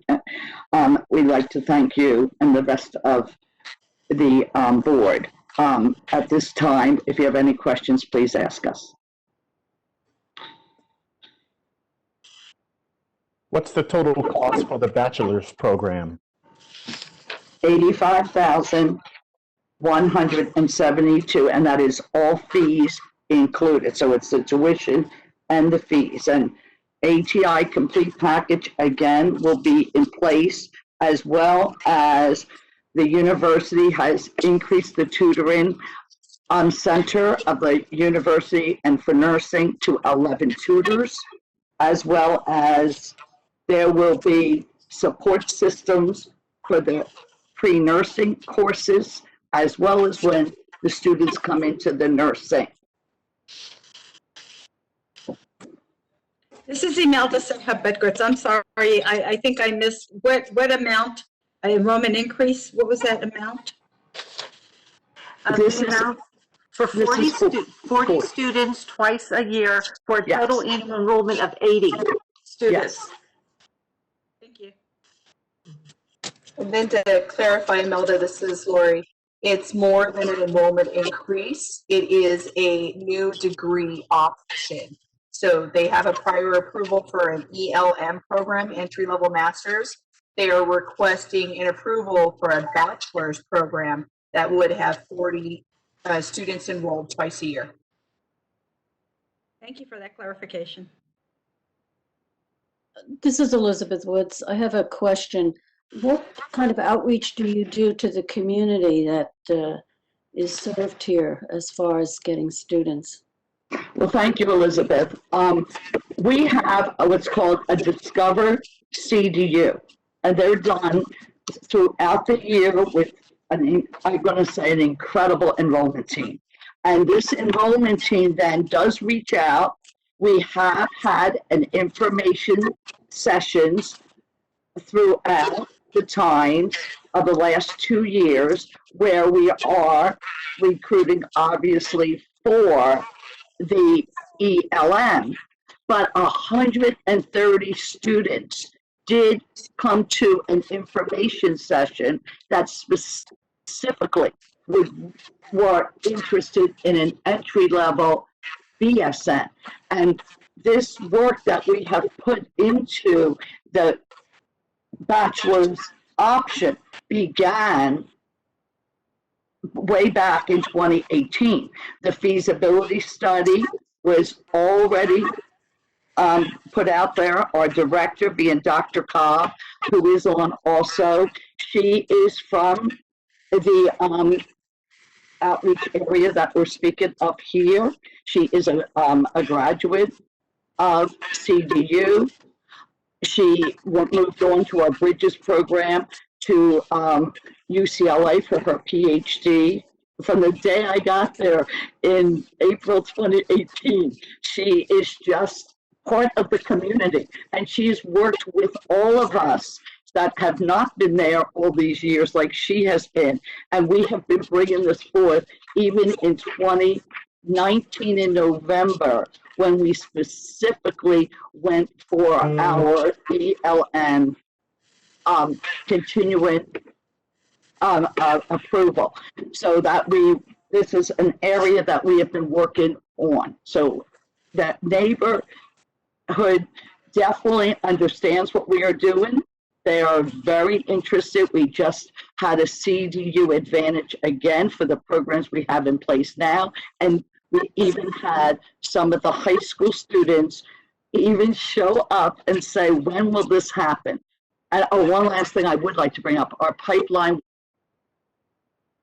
with Martin Luther King High School right at the corner. I myself have 2 students every semester that are mentored, and right now all of the directors and faculty also have students, and so we have really reached out.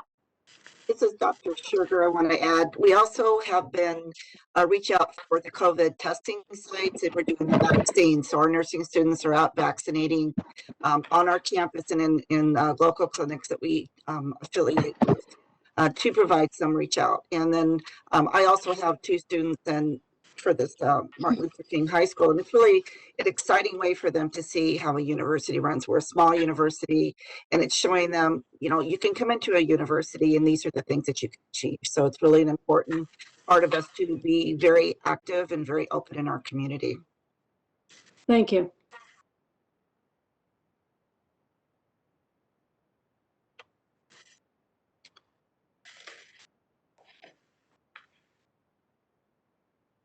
Are there any more comments from the board members?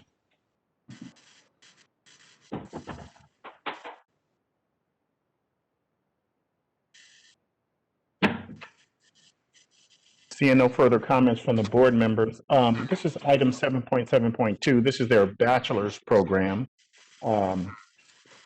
Seeing that this is such a hard-hit community in this area and the lack of shortage of nursings, I'm going to vote yes for item 7.72. I second that. This is Dolores. First and a second. Any more comments from the board members? Seeing no further comments from the board members, we can open it up for public comment. We will be opening for public comment now. I will be activating the question and answer feature. Please refer to the screen share for members of the public to see how they should type in their request for comment. I've activated the question and answer feature. Members of the public can indicate that they would like to make a comment by typing into the question box, "I would like to make a comment." Please remember, you will have 2 minutes to make your comments. I would like to give a reminder as your time approaches. I do not want to interrupt you nor cause you to lose your train of thought. I will mute your microphone and inform you that your time has expired, and we'll move on to the next member of the public. I'll pause for a moment for members of the public to type in, "I would like to make a comment." Steve would like to make a comment. 1 second, please.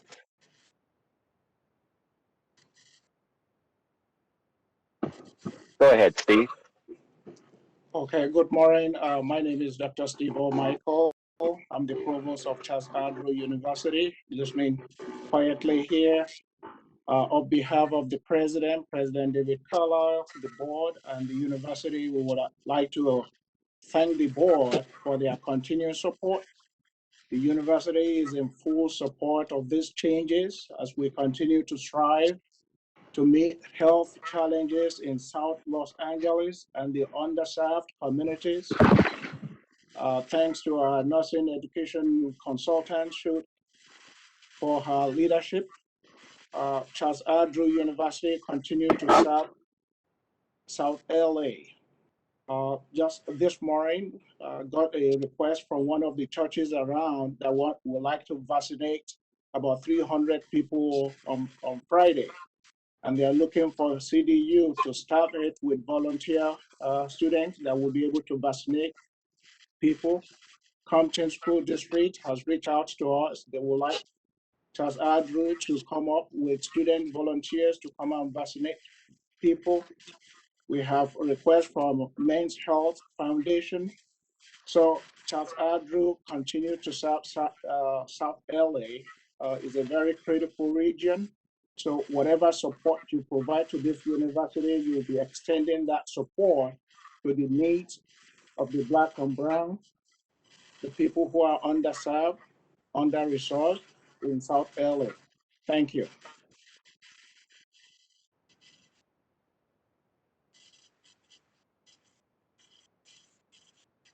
Board President Jackson, we have no other public requests for comment. Would you like me to close this window? Yes, please close the window. Thank you. Seeing no further public comment, this is the other item, 7.7.2. Michael Jackson votes yes. Ken?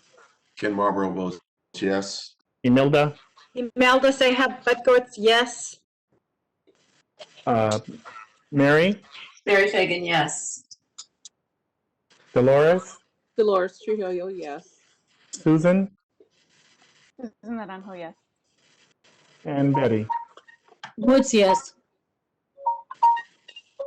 Thank you you very very much. much.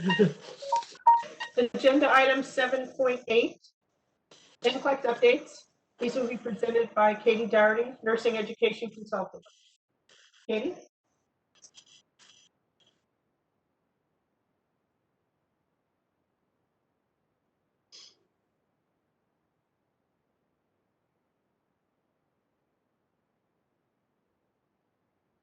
Are you able to clear? We hear you, Katie. Go ahead.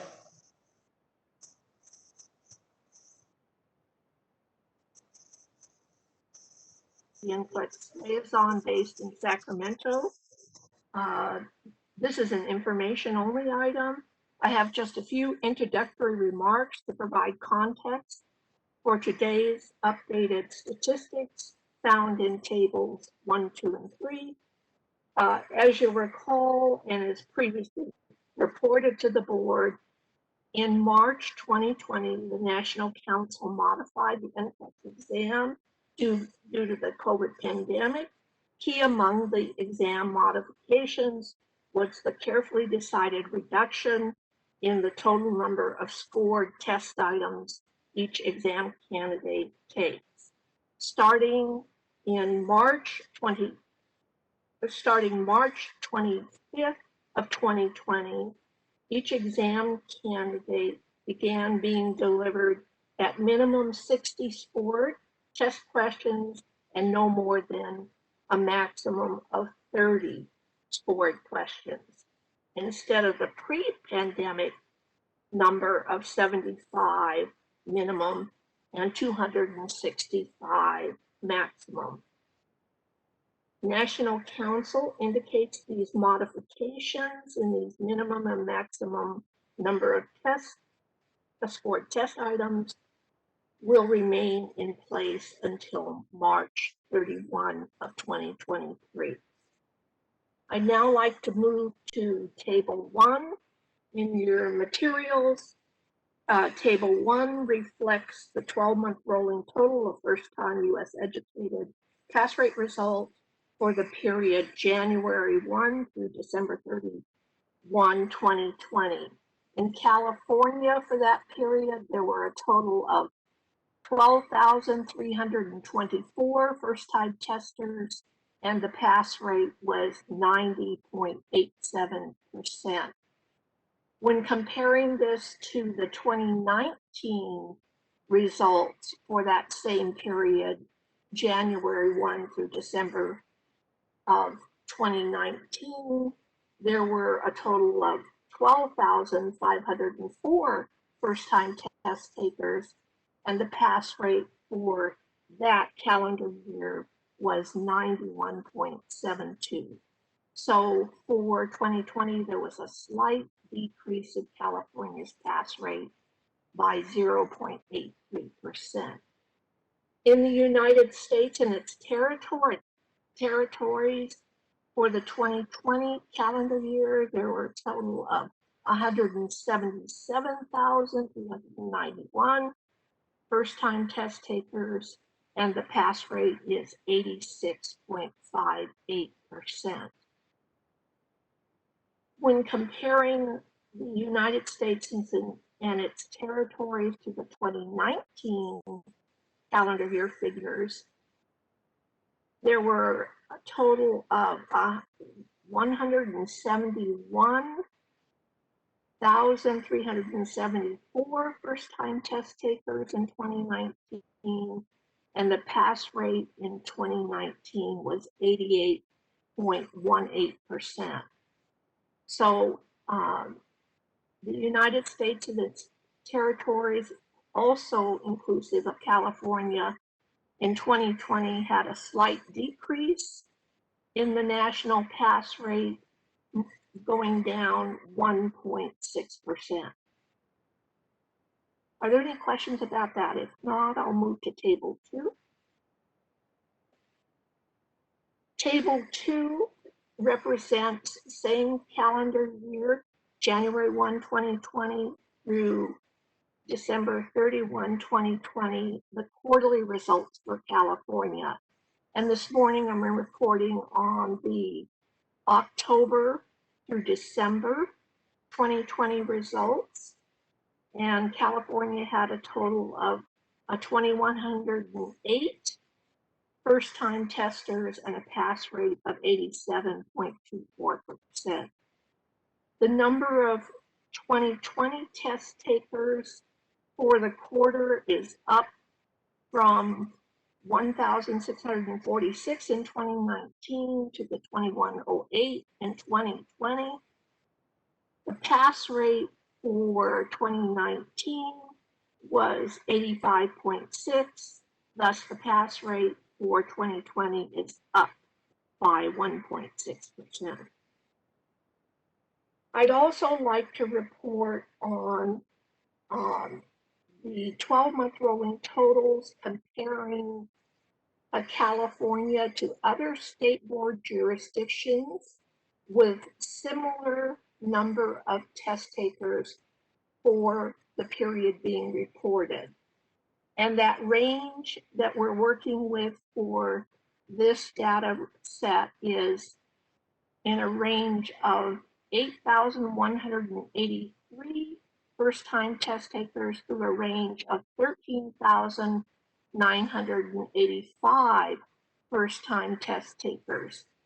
California was number 1 in terms of the highest pass rate with its 12,324, a pass rate of 90.87%. Number 2 in this range of testers was Texas with 13,985 testers and a pass rate of 90.73%. Number 3 was Ohio with 8,183 testers and a pass rate of 84.41%. New York was number 4 with 10,922 testers and a pass rate of 83.18%. I'd also like to report that the largest number of first-time test takers for the 12-month rolling period being reported this morning was Florida. It had 18,480 first-time testers, and the pass rate reported by National Council is 68.83%. In terms of the comparison of California with other state board jurisdictions in the quarterly period, October through December 2020, I'd like to report the following. Again, the range of testers being reported is a range of 1,038 to 2,108. Once again, California is number 1 with 2,108 testers and the pass rate of 87.24%. Next is Pennsylvania with 1,038 testers and a pass rate of 86.90%. Number 3 in this range is Texas with 1,518 testers for the quarter and pass rate of 86.89%. Number 4 is New York with 1,116 and a pass rate of 71.06%.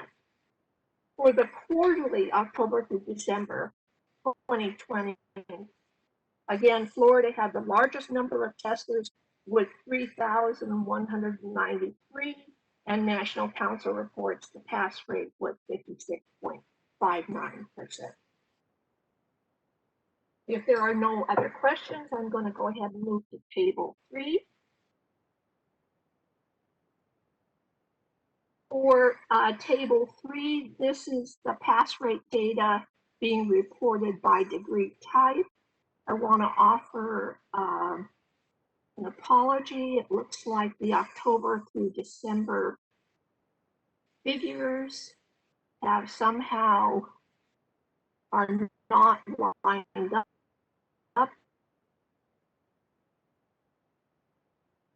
like they were in the submitted document. Don't know why. If it's okay with the board and Mr. J.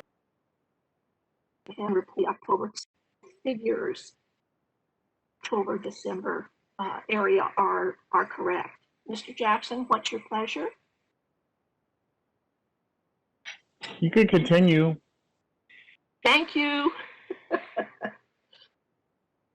So in general, as you can see here, in October through December, by all degree types, there were a total of 18,605 testers, and the pass rate was 78.4.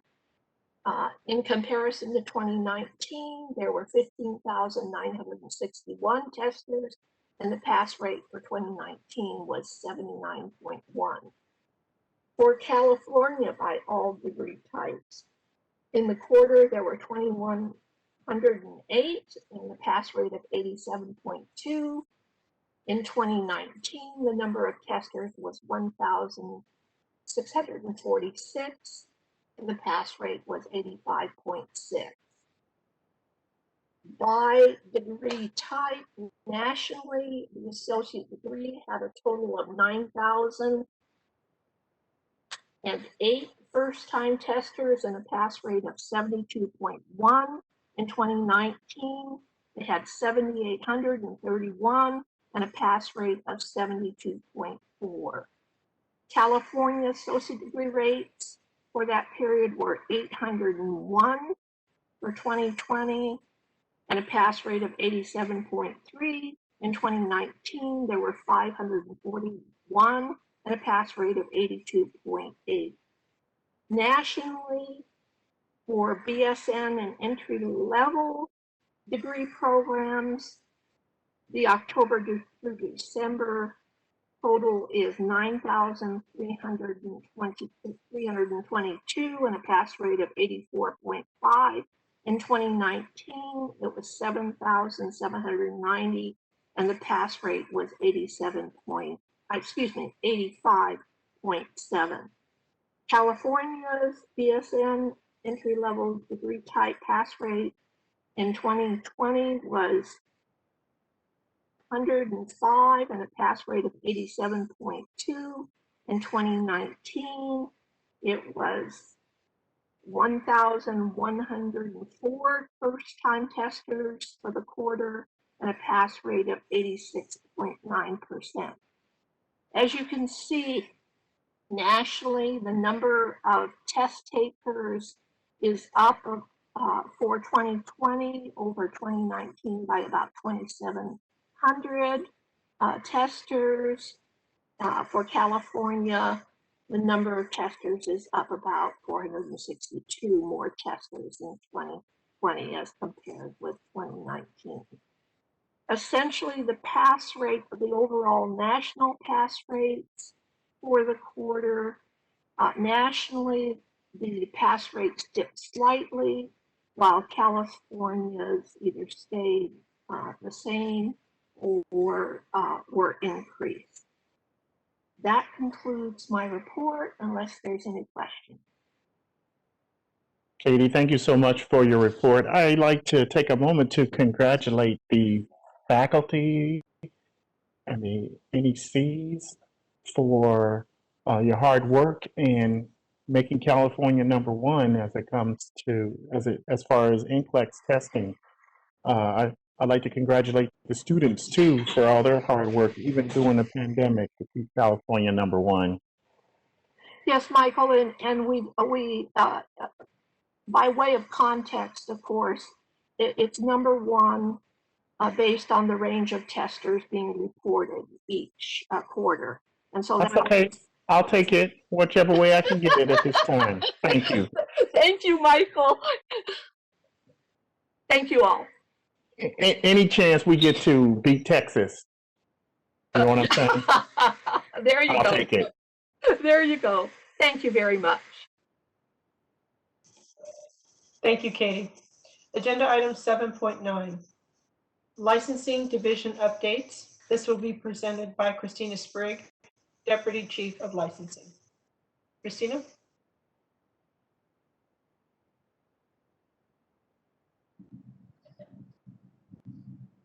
Good afternoon, everyone. Christina Sprague, Deputy Chief of Licensing, and I will be providing the licensing program updates. So currently our licensing evaluators are processing initial review of applications in the following areas: California, U.S. exam and international endorsement applications. The report, I'm going to update the months on the report since we have moved forward in our application processing. So for those application types, we are processing within the month of December. For advanced practice applications, we are processing applications received in the month of February. Outgoing verifications received in the month of January. Our inactive to active and back to active requests received in the month of February. To streamline our efforts, we are working to become more paperless. We are cross-training staff and reducing processing times for our licensing processing, including but not limited to advanced practice applications. Staff from other areas of the board have been trained and are assisting our licensing program to bring application processing up to date. Our international analysts are also continuing to assist with processing of our U.S. endorsement applications 1 day per week. We will continue to identify and make process improvements to ensure that efficiencies are identified and implemented. Our California Nursing Program transcripts, we do continue to receive transcripts via the cloud for our California applicants. And we are in the process of evaluating those applications as we speak. For the October through December 2020 graduation period, licensing program has received confirmation of California graduating classes. I'm going to update these numbers as well, since our spreadsheet was updated after I provided this information. So we actually received 106 notification from 106 programs for both RN and advanced practice transcripts. We have 89 of those programs have submitted their transcripts. 59 of those submitted programs have been processed. 30 are pending or have already been assigned to staff for processing. And 17 are pending submission of transcripts to the board. In total, we have 3,018 California graduates that we are processing applications for or have processed applications. Moving on to our statistics, we continue to use Qbert to create and run our various reports that we use on a daily basis. We utilize these custom reports, of course, to find areas of improvement in our processes, as well as to predict our workflow fluctuations and assign application workload to staff. The average processing time statistics table below provided on the update. For exam applications, these applications processing time is determined from receipt of application to approval of the application for exam or receipt of application to licensure for endorsements. So for exam applications in current fiscal year, we are at 38 days and 59 days for endorsements. On our applications received table, this is the number of applications that we've received to date in current fiscal year, and our total overall applications received for exam endorsement, our repeat, reapply, and all advanced practice certifications is 26,409. And then additional requests, which we quantify as our out-of-state verification requests, our inactive to active requests, we've received as of the end of December for this fiscal year, 8,014. Expedited licensure process for refugees, asylees, and holders of special immigrant visas. AB 2113 was implemented on January 1, 2021. This bill added expedited licensure process for individuals in the following categories. Refugees pursuant to Section 1157 of Title 8 of the United States Code. Those granted asylum by the Secretary of Homeland Security or the Attorney General of the United States, and individuals with special immigrant visas. In order to receive the expedited licensure process, individuals must provide evidence of their status when submitting their application package.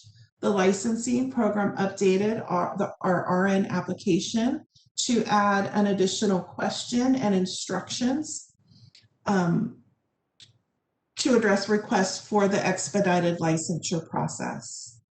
There has also been a page added to the BRN's website with links to the updated applications, as well as a link to DCA's webpage regarding this process and document submission requirements. So orders waiving restrictions on RN temporary licenses.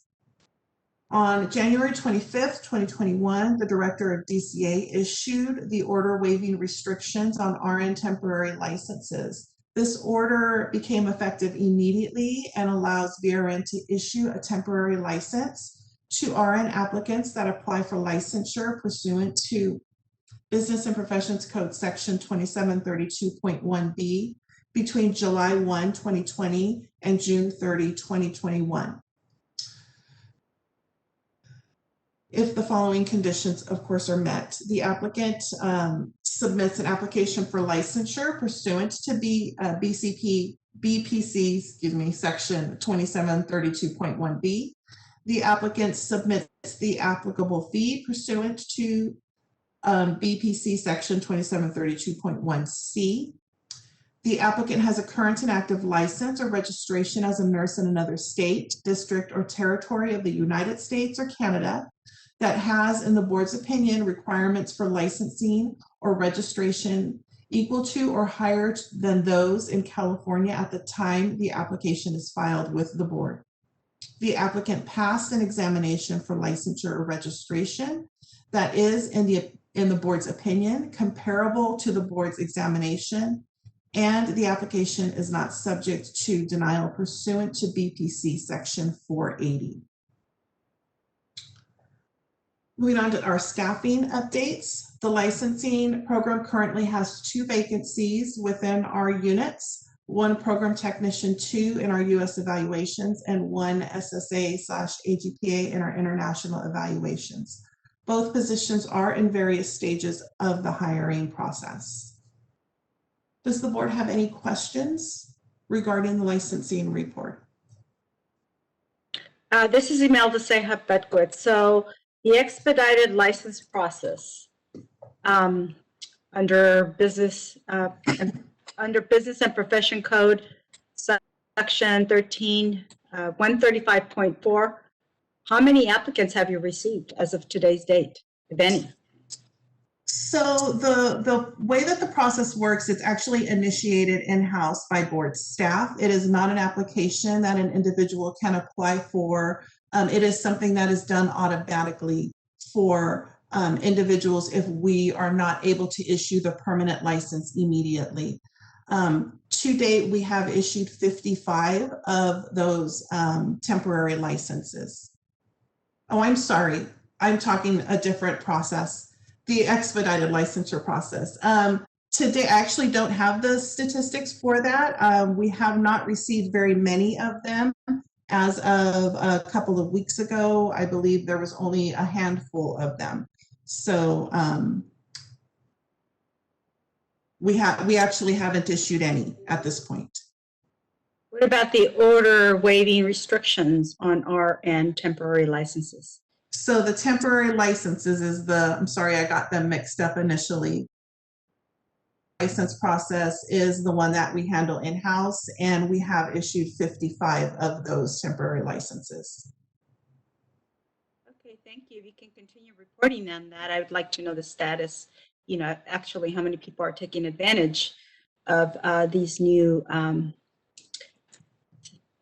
business and profession codes that were implemented this year. Thank you.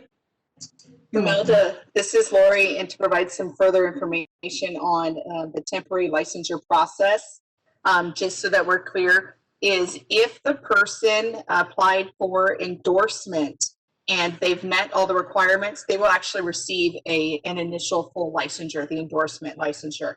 The temporary license is only given if on the first evaluation they haven't met all of the qualifications and they have a clear background and no other discipline against their license in other states. So that number of 55, we're hoping to keep low, because that means they've applied and been accepted for the endorsement application and have received full licensure versus just a temporary one that would be used for them to clear up any deficiencies to meet our current rules and regs.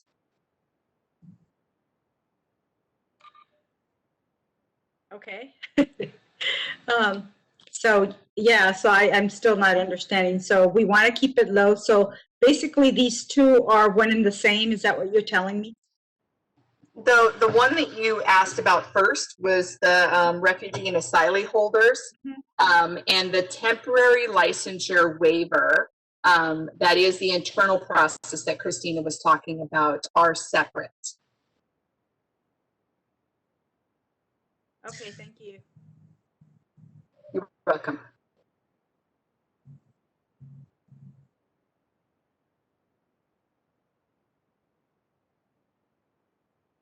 Is there any more information from licensing update?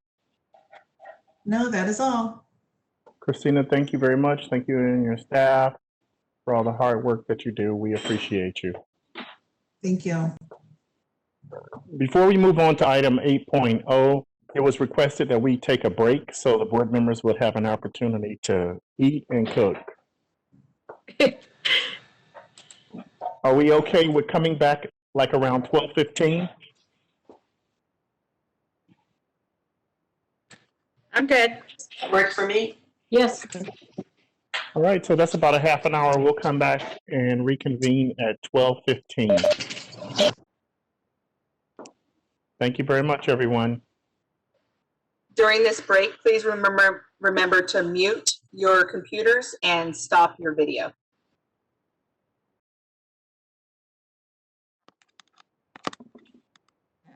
I'm Michael Jackson. Kenneth Marlborough. Marlborough is here. Imelda Seha-Buckowitz. Imelda Seha-Buckowitz here. Mary Fagan. Mary Fagan's here. Dolores Trujillo. Dolores Trujillo's here. And Elizabeth Woods. Susan won't be joining us this afternoon. She's been excused. All right, we're moving on to item 8.0, report of the Enforcement Intervention Committee, and it will be chaired by the chairperson, Imelda Seha-Buckowitz. Good afternoon. This is the report of the Enforcement Intervention Committee. My name is Imelda Seha-Buckowitz. I am the chair. Thank you, Michael, for the introduction. I believe item 8.1, information only, enforcement updates, is going to be by Shannon Johnson.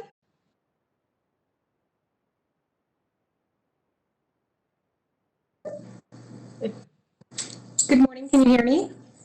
Yes. Hi, Shannon. Okay. Hi, good morning. Or I guess I should say good afternoon. So I will be presenting item 8.1. I'm Shannon Johnson, the Deputy Chief of Enforcement. And I will start with complaint intake. The staff continue to telework a majority of the time.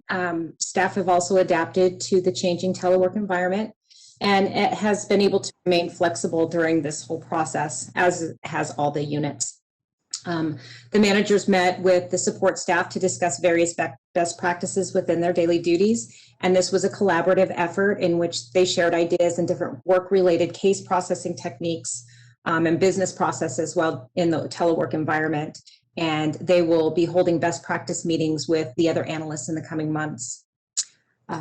Complaint intake managers met with medical board to discuss best practices and similarities between the two, In the last committee meeting, it was asked if we could share some of those differences. And so you'll see below, BRN, we have 4 office technicians who open, the board has 5.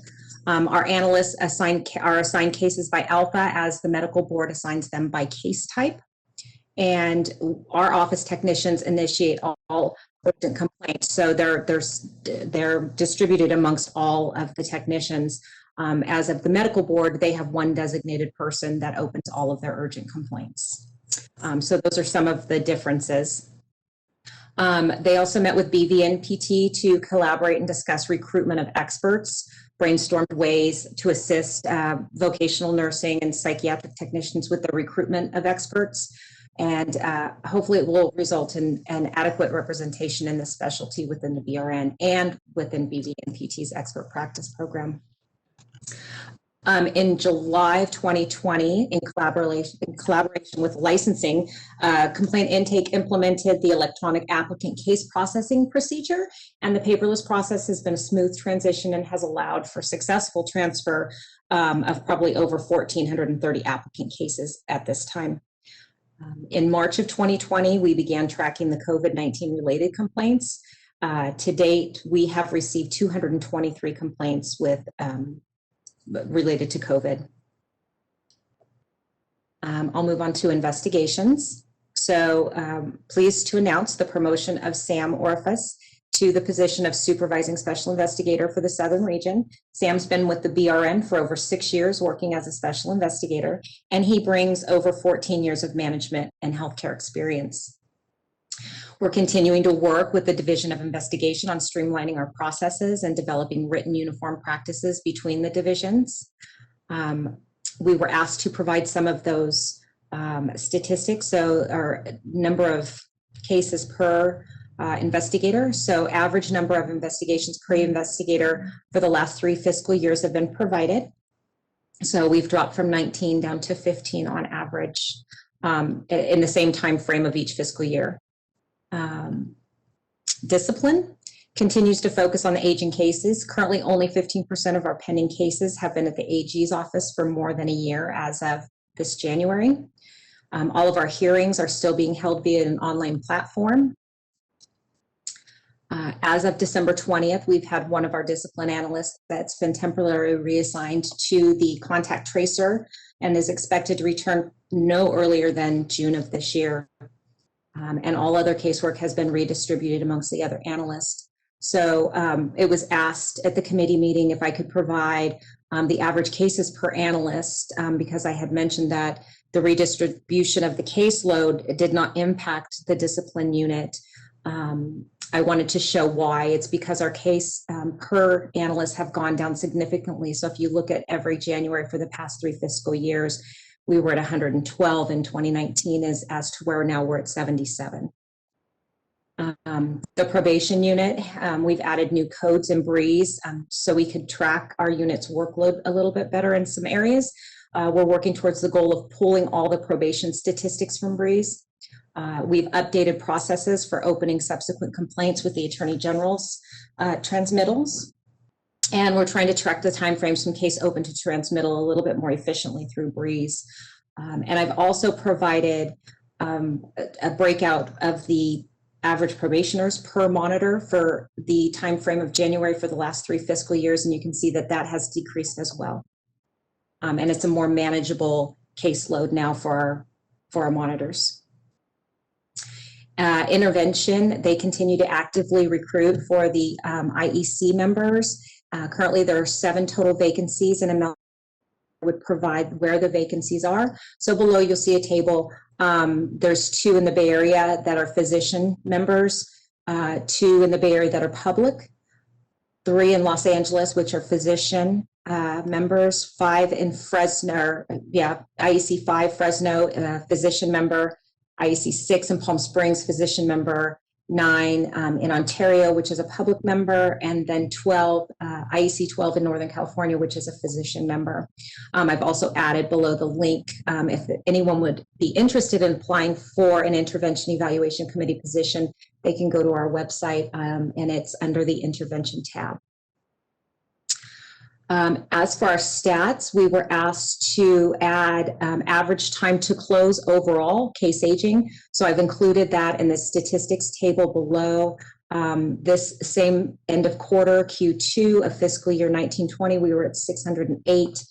The same time frame of this fiscal year, we were at 679. So slightly up, and those do fluctuate a little bit from quarter to quarter.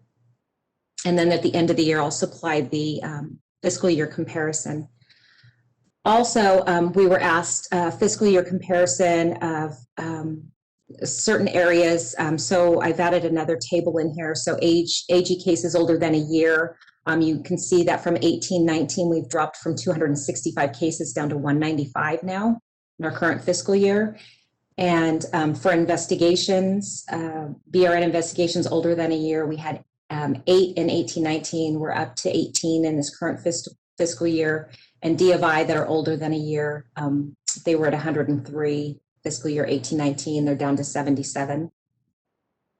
And then applications received, I've also included that. So you can see that there's also been a drop in our applications received and our complaints received. We were in the 3,000s previously. Now we're about 1,900 for each in this current fiscal year. And the arrest and convictions have dropped significantly as well, down to, well, 477 this current fiscal year, which is not over yet. So, and then we would be providing the additional statistics for fiscal year comparison once this full fiscal year has completed. Are there any questions? Shannon, this is Elizabeth. I do have a question. Just curious, what were some of the complaints over the COVID? I'm sorry, what was that? I'm just going back to, you said you began taking, tracking complaints around COVID. What were some of those complaints? You know, I couldn't just say offhand. I can pull that data and have it for you during the next meeting. Okay, that'd be great. Thanks. Shannon, this is Mary. I want to thank you for this information, especially the comparative data, which is really helpful. The one area that looks like, even though there's not that many of them, where we're not making progress is the BRN investigations older than a year. Can you give some background on what is driving that? You know, I will let Scarlett speak to that, but my guess is because we've had the D of I pilot where we have taken cases over, that may have contributed to the jump in numbers of over a year and the decrease in theirs. But I'll let Scarlett speak to that when she, and she could probably talk about that when she's going to be presenting 8.1.1. Great. Are there any other questions? If not, I will turn it over to Scarlett.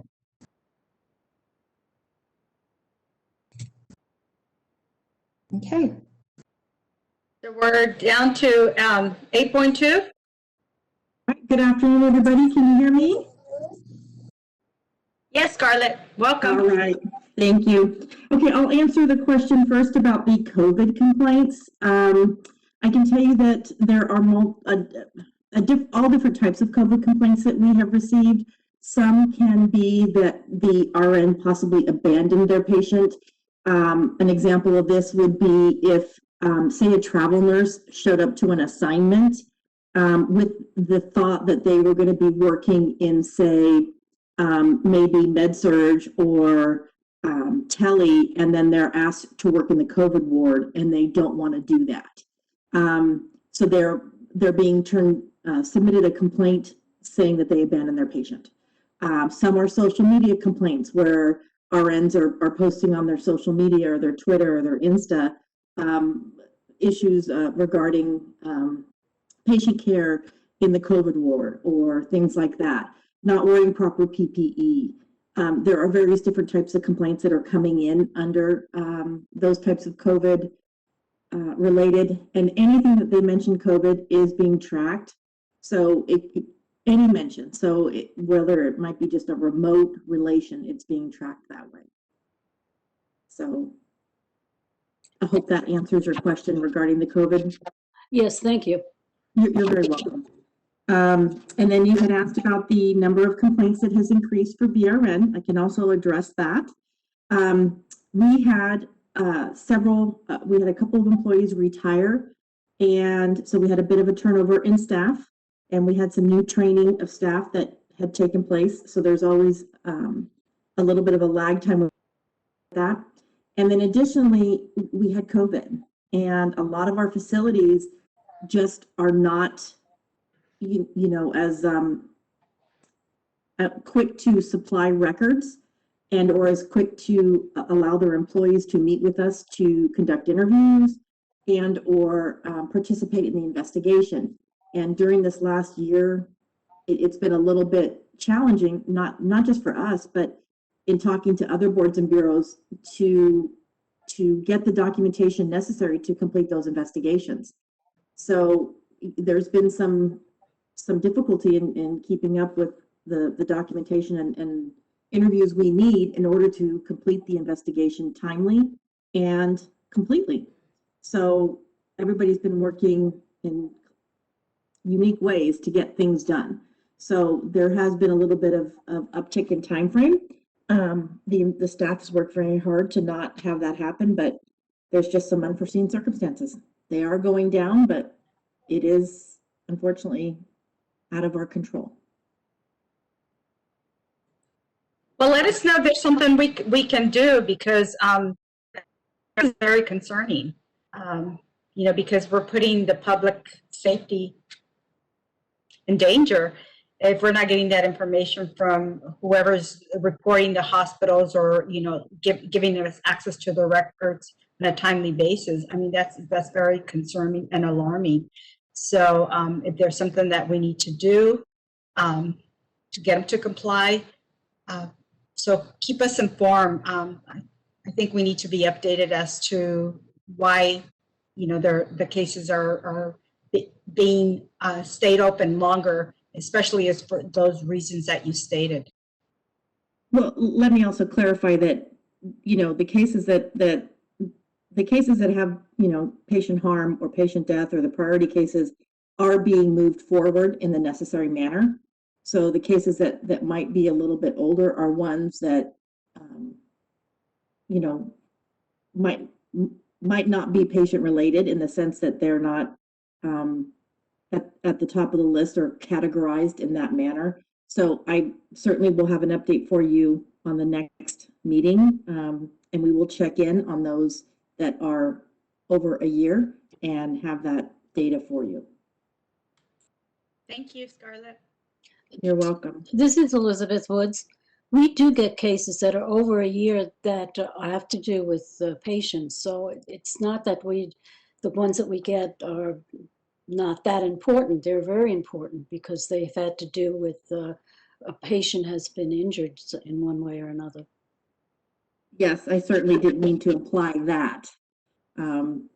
So that was not my intent. Thank you. Okay. So moving on to our pilot project, we have some good news on that. That was just signed recently, and we will continue to do our pilot project through December of 2021. As of January 29th, there have been 147 cases submitted for the BRN that have met these new referral guidelines. And to date, there's been 97 that have been completed and 50 are pending. So you would ask for some statistics, reference the category 1 pilot cases, and those are listed there with some average days and the percentages that are between BRN and D of I. You can see that on average, BRN is closing those priority cases in 125 days,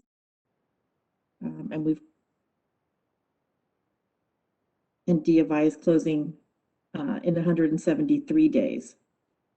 And they have 162, and we have 97 to date.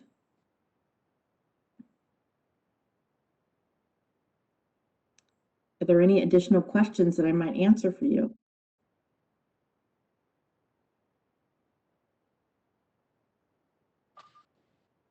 It's like there's none, so let's move along to agenda item 8.2.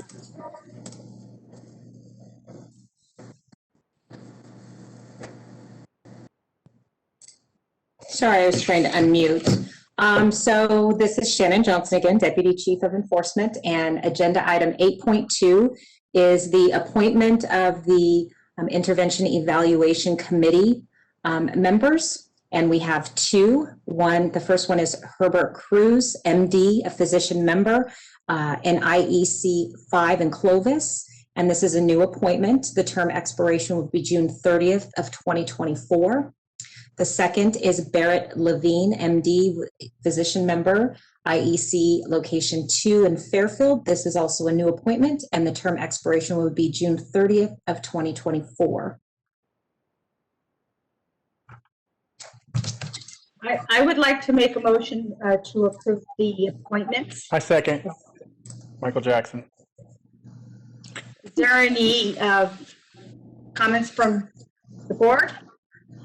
This is yeah. I would just like to say these two physicians are both psychiatrists, long history in psychiatry, and they in various settings, and they've dealt with drug, alcohol, mental health issues. So they both seem. And I wanted to thank you, Shannon, for previously providing the location of the other members to this committee. I think we need to be transparent, and we need to have representation. Absolutely, and I'll continue to provide that if you'd like for each committee board meeting. And I know that sometimes this is difficult to fill, correct? What was that? Are these difficult to fill? They are difficult to fill, and I don't know if you've seen, but we do recruit on all of our social media and trying to recruit these positions. So anytime we can get an applicant, we're very thankful. Yes, thank you. Thank you to them for stepping up. So at this time, if there's no other board member comments, we'll go ahead and open it to the public. Moderator, can you see if we have any comments from the public? We will be opening for public comment now. I will be activating the question and answer feature. Please refer to the screen share for members of the public to see how they should type in their request for comment. I've activated the question and answer feature. Members of the public can indicate that they would like to make a comment by typing into the question box, "I would like to make a comment." Please remember, you will have 2 minutes to make your comments. I will not give a reminder as your time approaches. I do not want to interrupt you nor cause you to lose your train of thought. I will mute your microphone and inform you that your time has expired, and we'll move on to the next member of the public. I'll pause for a moment for members of the public to type in, "I would like to make a comment."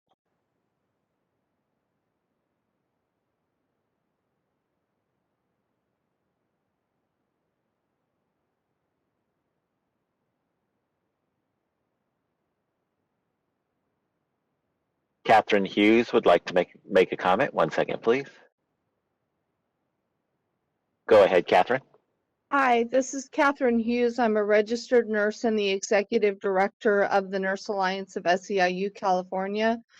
And I wanted to go back to 8.1.1 since we didn't have an opportunity for public comment at that agenda item.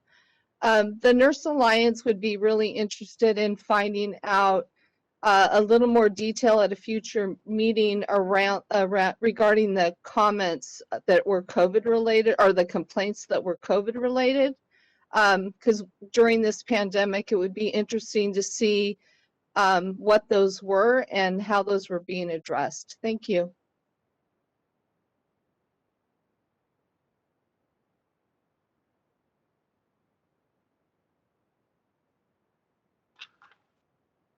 Chairperson Sarah Buckowitz, there are no other public requests for comment. Would you like me to close this window? Please do.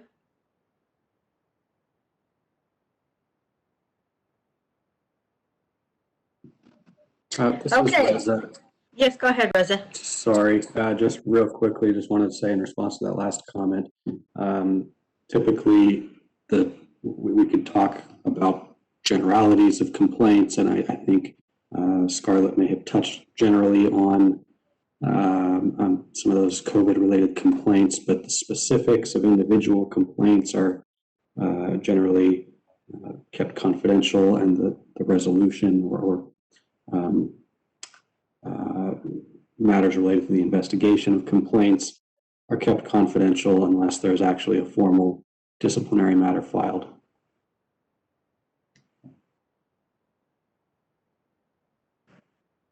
Can I say something, Rosa?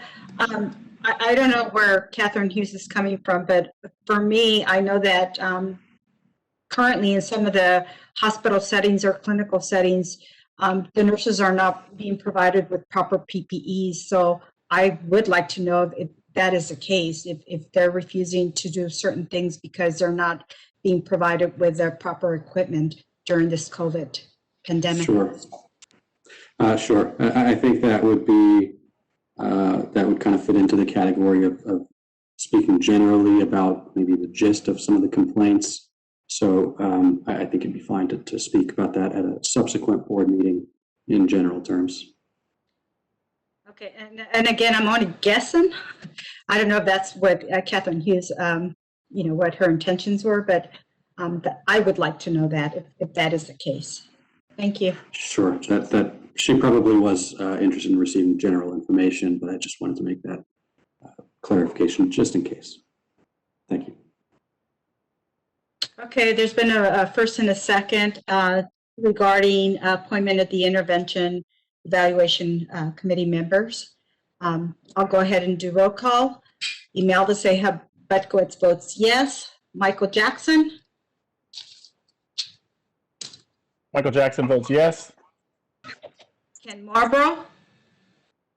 Ken Marlborough votes yes. Elizabeth Woods? Woods, yes. Mary Fagan? Mary Fagan, yes. Dolores Trujillo? Dolores Trujillo, yes. Okay, thank you. Motion passes. Thank you, Shannon and Scarlett. You're welcome. Thank you.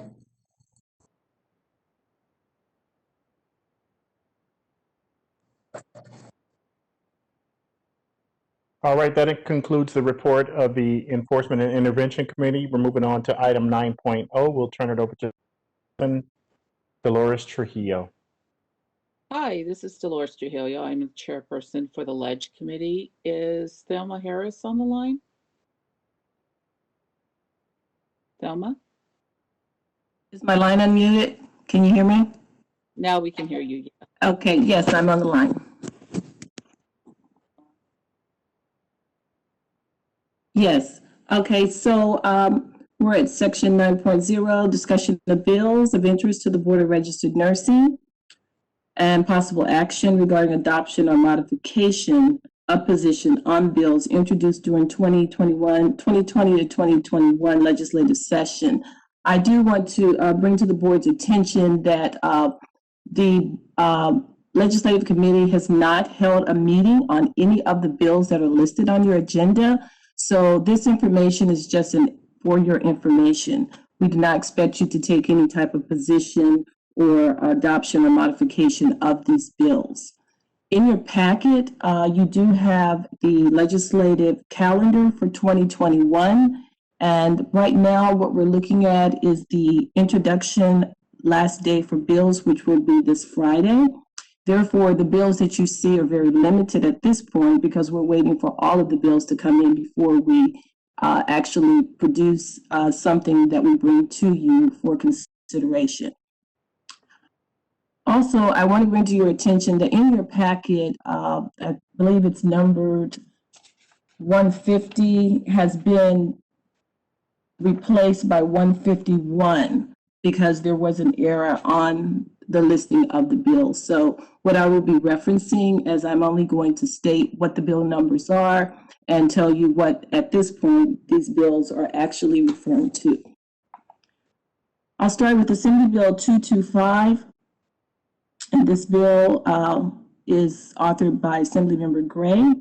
This bill will require the temporary BRN licenses for military spouses, domestic partners, those in legal union to expire 30 months after issuance instead of the present 12 months from issuance. The second bill, Assembly Bill 269, and this is authored by Assemblymember Jim Patterson. And this bill would authorize the board to reduce the renewal fee to an amount that is less than not less than 1/2 of the regular renewal fee for licensees who meet the following age and practice qualifications. And right now, what he has listed is for 20 years or more, being licensed in this state, has reached a retirement age under the Federal Social Security Act. And those, we don't know if this will continue to be something that he will address, or if these qualifications will be something that will be changed in any time. But this is basically what is being listed at this point. The next bill is Assembly Bill 410, and the author is Assembly Member Vince Fong. And this is a bill that would enact the Nurse Licensure Compact. This language and this bill is not something that is unfamiliar to this board. For those of you who were with us in the last legislative session, we had Senate Bill 1053, and that was from Assembly Bill 1053, which was from Assembly Member Morlack, and it's in reference to the Nurse Licensure Compact. It was Senate Bill 1053 from Senator Morlack. And so this is definitely, we'll look at the language. I believe this is going to be a replication of what was introduced in the last legislative session. This bill did not move in the last legislative session, so it's being reintroduced. And the last bill that we just want to bring to your attention is, again, is just for your information, is Senate Bill 213, and that's from Senator Cortez. And this bill is in reference to workers' compensation with a focus on hospital employees. And this is my report to you at this time. Do you have any specific questions? This is a question for Reza. Reza, so since these bills are all new and we haven't had an opportunity to hear them before the committees and we're waiting on the rest of the bills, are we required to take an action at this time, or can we just hear the bills and move them for further action later on? Yeah, I was actually going to chime in on that. Thank you. You're not obligated to take any action today. However, I did want to clarify one thing. As you and Thelma said, these bills haven't gone through the legislative committee. However, there isn't actually a requirement that they go through the legislative committee and be considered there and you get a recommendation from the committee in order for you to take action. So you are not obligated to take any action on these. However, you're also not prohibited from taking action on these.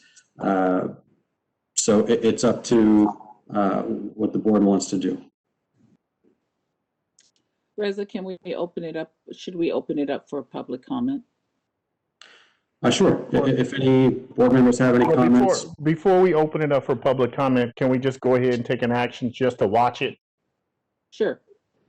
I'll make a recommendation that we just watch all the bills since they're relative. I second. I will second your motion. This is Imelda. I think it was Dolores. She got it first. Okay. Okay. BRN moderator, can we open it up for public comment? We will be opening for public comment now. I will be activating the question and answer feature. Please refer to the screen share for members of the public to see how they should type in their request for comment. I've activated the question and answer feature. Members of the public can indicate that they would like to make a comment by typing into the question box, "I would like to make a comment." Please remember, you will have 2 minutes to make your comments. I will not give a reminder as your time approaches. I do not want to interrupt you nor cause you to lose your train of thought. I will mute your microphone and inform you that your time has expired, and we'll move on to the next member of the public. I'll pause for a moment for members of the public to type in, "I would like to make a comment." Saskia Kim would like to make a comment. 1 second, please. Go ahead. Good afternoon, Saskia Kim with the California Nurses Association. I'll keep this brief as I'm Licensure Compact. CNA opposes that bill because it would relinquish control of California's authority to regulate the practice of nursing to the Interstate Commission, which is the governmental authority. And it would actually, the bill would actually require the BRN and BVMPT to alternate as administrator of the compact, so the BRN wouldn't even be able to participate consistently in commission meetings. We have concerns because the bill doesn't allow any protections to ensure a nurse who's caring for patients in California actually understands California's nursing practice laws before practicing here. They could actually be providing care through telehealth. And the compact hurts the BRN's ability to enforce educational and licensing requirements for nurses in California. So they're only required to meet the CE competency requirements of their home state. So, for example, some compact states like Arizona and Missouri require no CE. And also very quickly, SB 213 on presumptive eligibility. On that bill, we would ask for your support. We appreciate you including on your list. This is a bill that was sponsored by CNA. It will look familiar to many of you. It creates presumptive eligibility protections for nurses and other hospital employees for illnesses including infectious diseases, cancer, musculoskeletal injuries, PTSD, and respiratory illnesses. So appreciate your support, and I believe the BRN has supported these bills in the past. Thanks so much.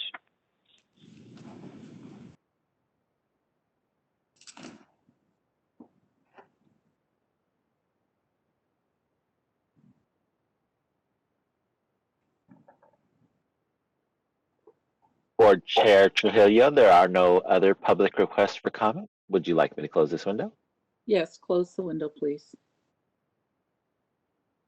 This is Lori, the executive officer. I just want to make sure that the board is aware that our next scheduled board meeting is not until May 12th.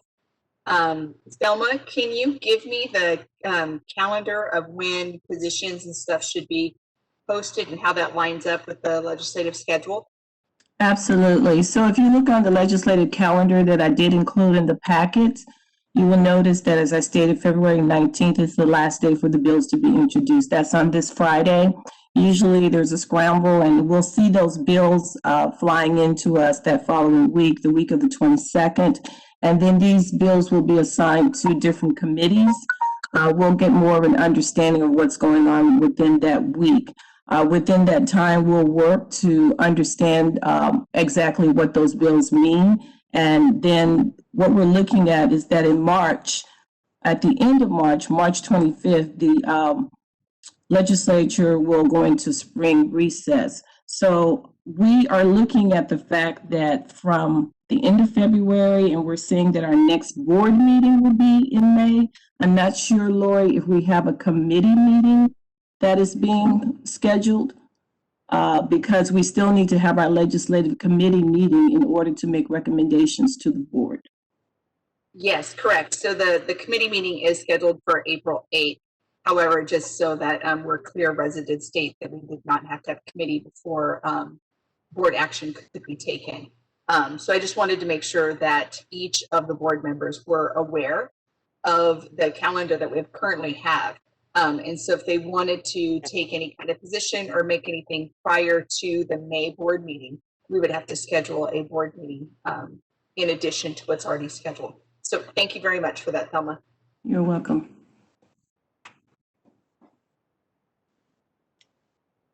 Any other board comments, questions? Okay, do we want to take a vote? I would like to make a motion to schedule a special meeting in April to vote on. That's not the motion right now. We got to take care of the other one. Yeah. The motion is to watch these bills. There's going to be more bills coming in, Imelda. And at that point, we may have to schedule another meeting, it sounds like. But right now, we're just going to continue to watch these bills as a board. And then to be clear, Imelda, this is Lori. You don't have to make a motion to schedule an additional board meeting. If you need one, go ahead and reach out to Yvonne and myself, and we will ask the board for a date that's in agreement to everybody so we can get a quorum, and we can always schedule any board meeting that needs to be added. Thank you. You're welcome. Shall we call for the vote? Yes. Can we do a roll call vote? Oh, excuse me. I'm sorry, what did you say, Michael? Are we able to do a roll call vote? Sure. It's on you. All right, that's fine. I'm Dolores Trujillo, and I vote yes. Imelda? Imelda votes yes. Elizabeth, Woods, yes. Kenneth, Marlboro, Ken Marlboro, yes. Mary, Mary Fagan, yes. Michael. And Michael votes yes also. Okay. Did I leave anyone else? No, No. Susan had to leave. That's it. Yeah. Okay. Motion carries. Thank you. Thank you. That ends my report. Thank you. Thank you very much, Thelma. Alma, At this time is item 10.0, which is closed session. The board will convene into closed session, and after closed session, we will re-adjourn for item 11.0, if necessary. Go ahead, Reza. I just wanted to mention for our public members out there that after the closed session, there won't be any additional substantive board business being conducted, so we will just, after the closed session, be adjourning the meeting. Thank you, Reza. This is Lori. Also, just to let everybody know that we will stop the WebEx recording at this point, as we will only be adjourning back in open session after closed session to adjourn. No, we won't. We won't? No, Reza says after this, there won't be any further board business conducted. I think same difference. We'll come back into open session, adjourn the meeting. Oh, okay. But there's not going to be any substantive board business or agenda items or anything like that discussed after the closed session. And I just put that out there so that our public members joining us are not standing by watching the WebEx waiting for us to come back on. There's not going to be anything to wait for after the closed session. And then for clarification, the WebEx will continue, but the webcast will stop recording at this point. So we stay on?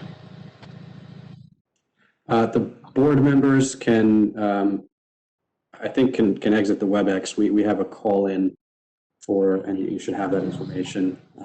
The call number is located in your DCA email. It's the email that was sent at 2:06 yesterday by Yvonne.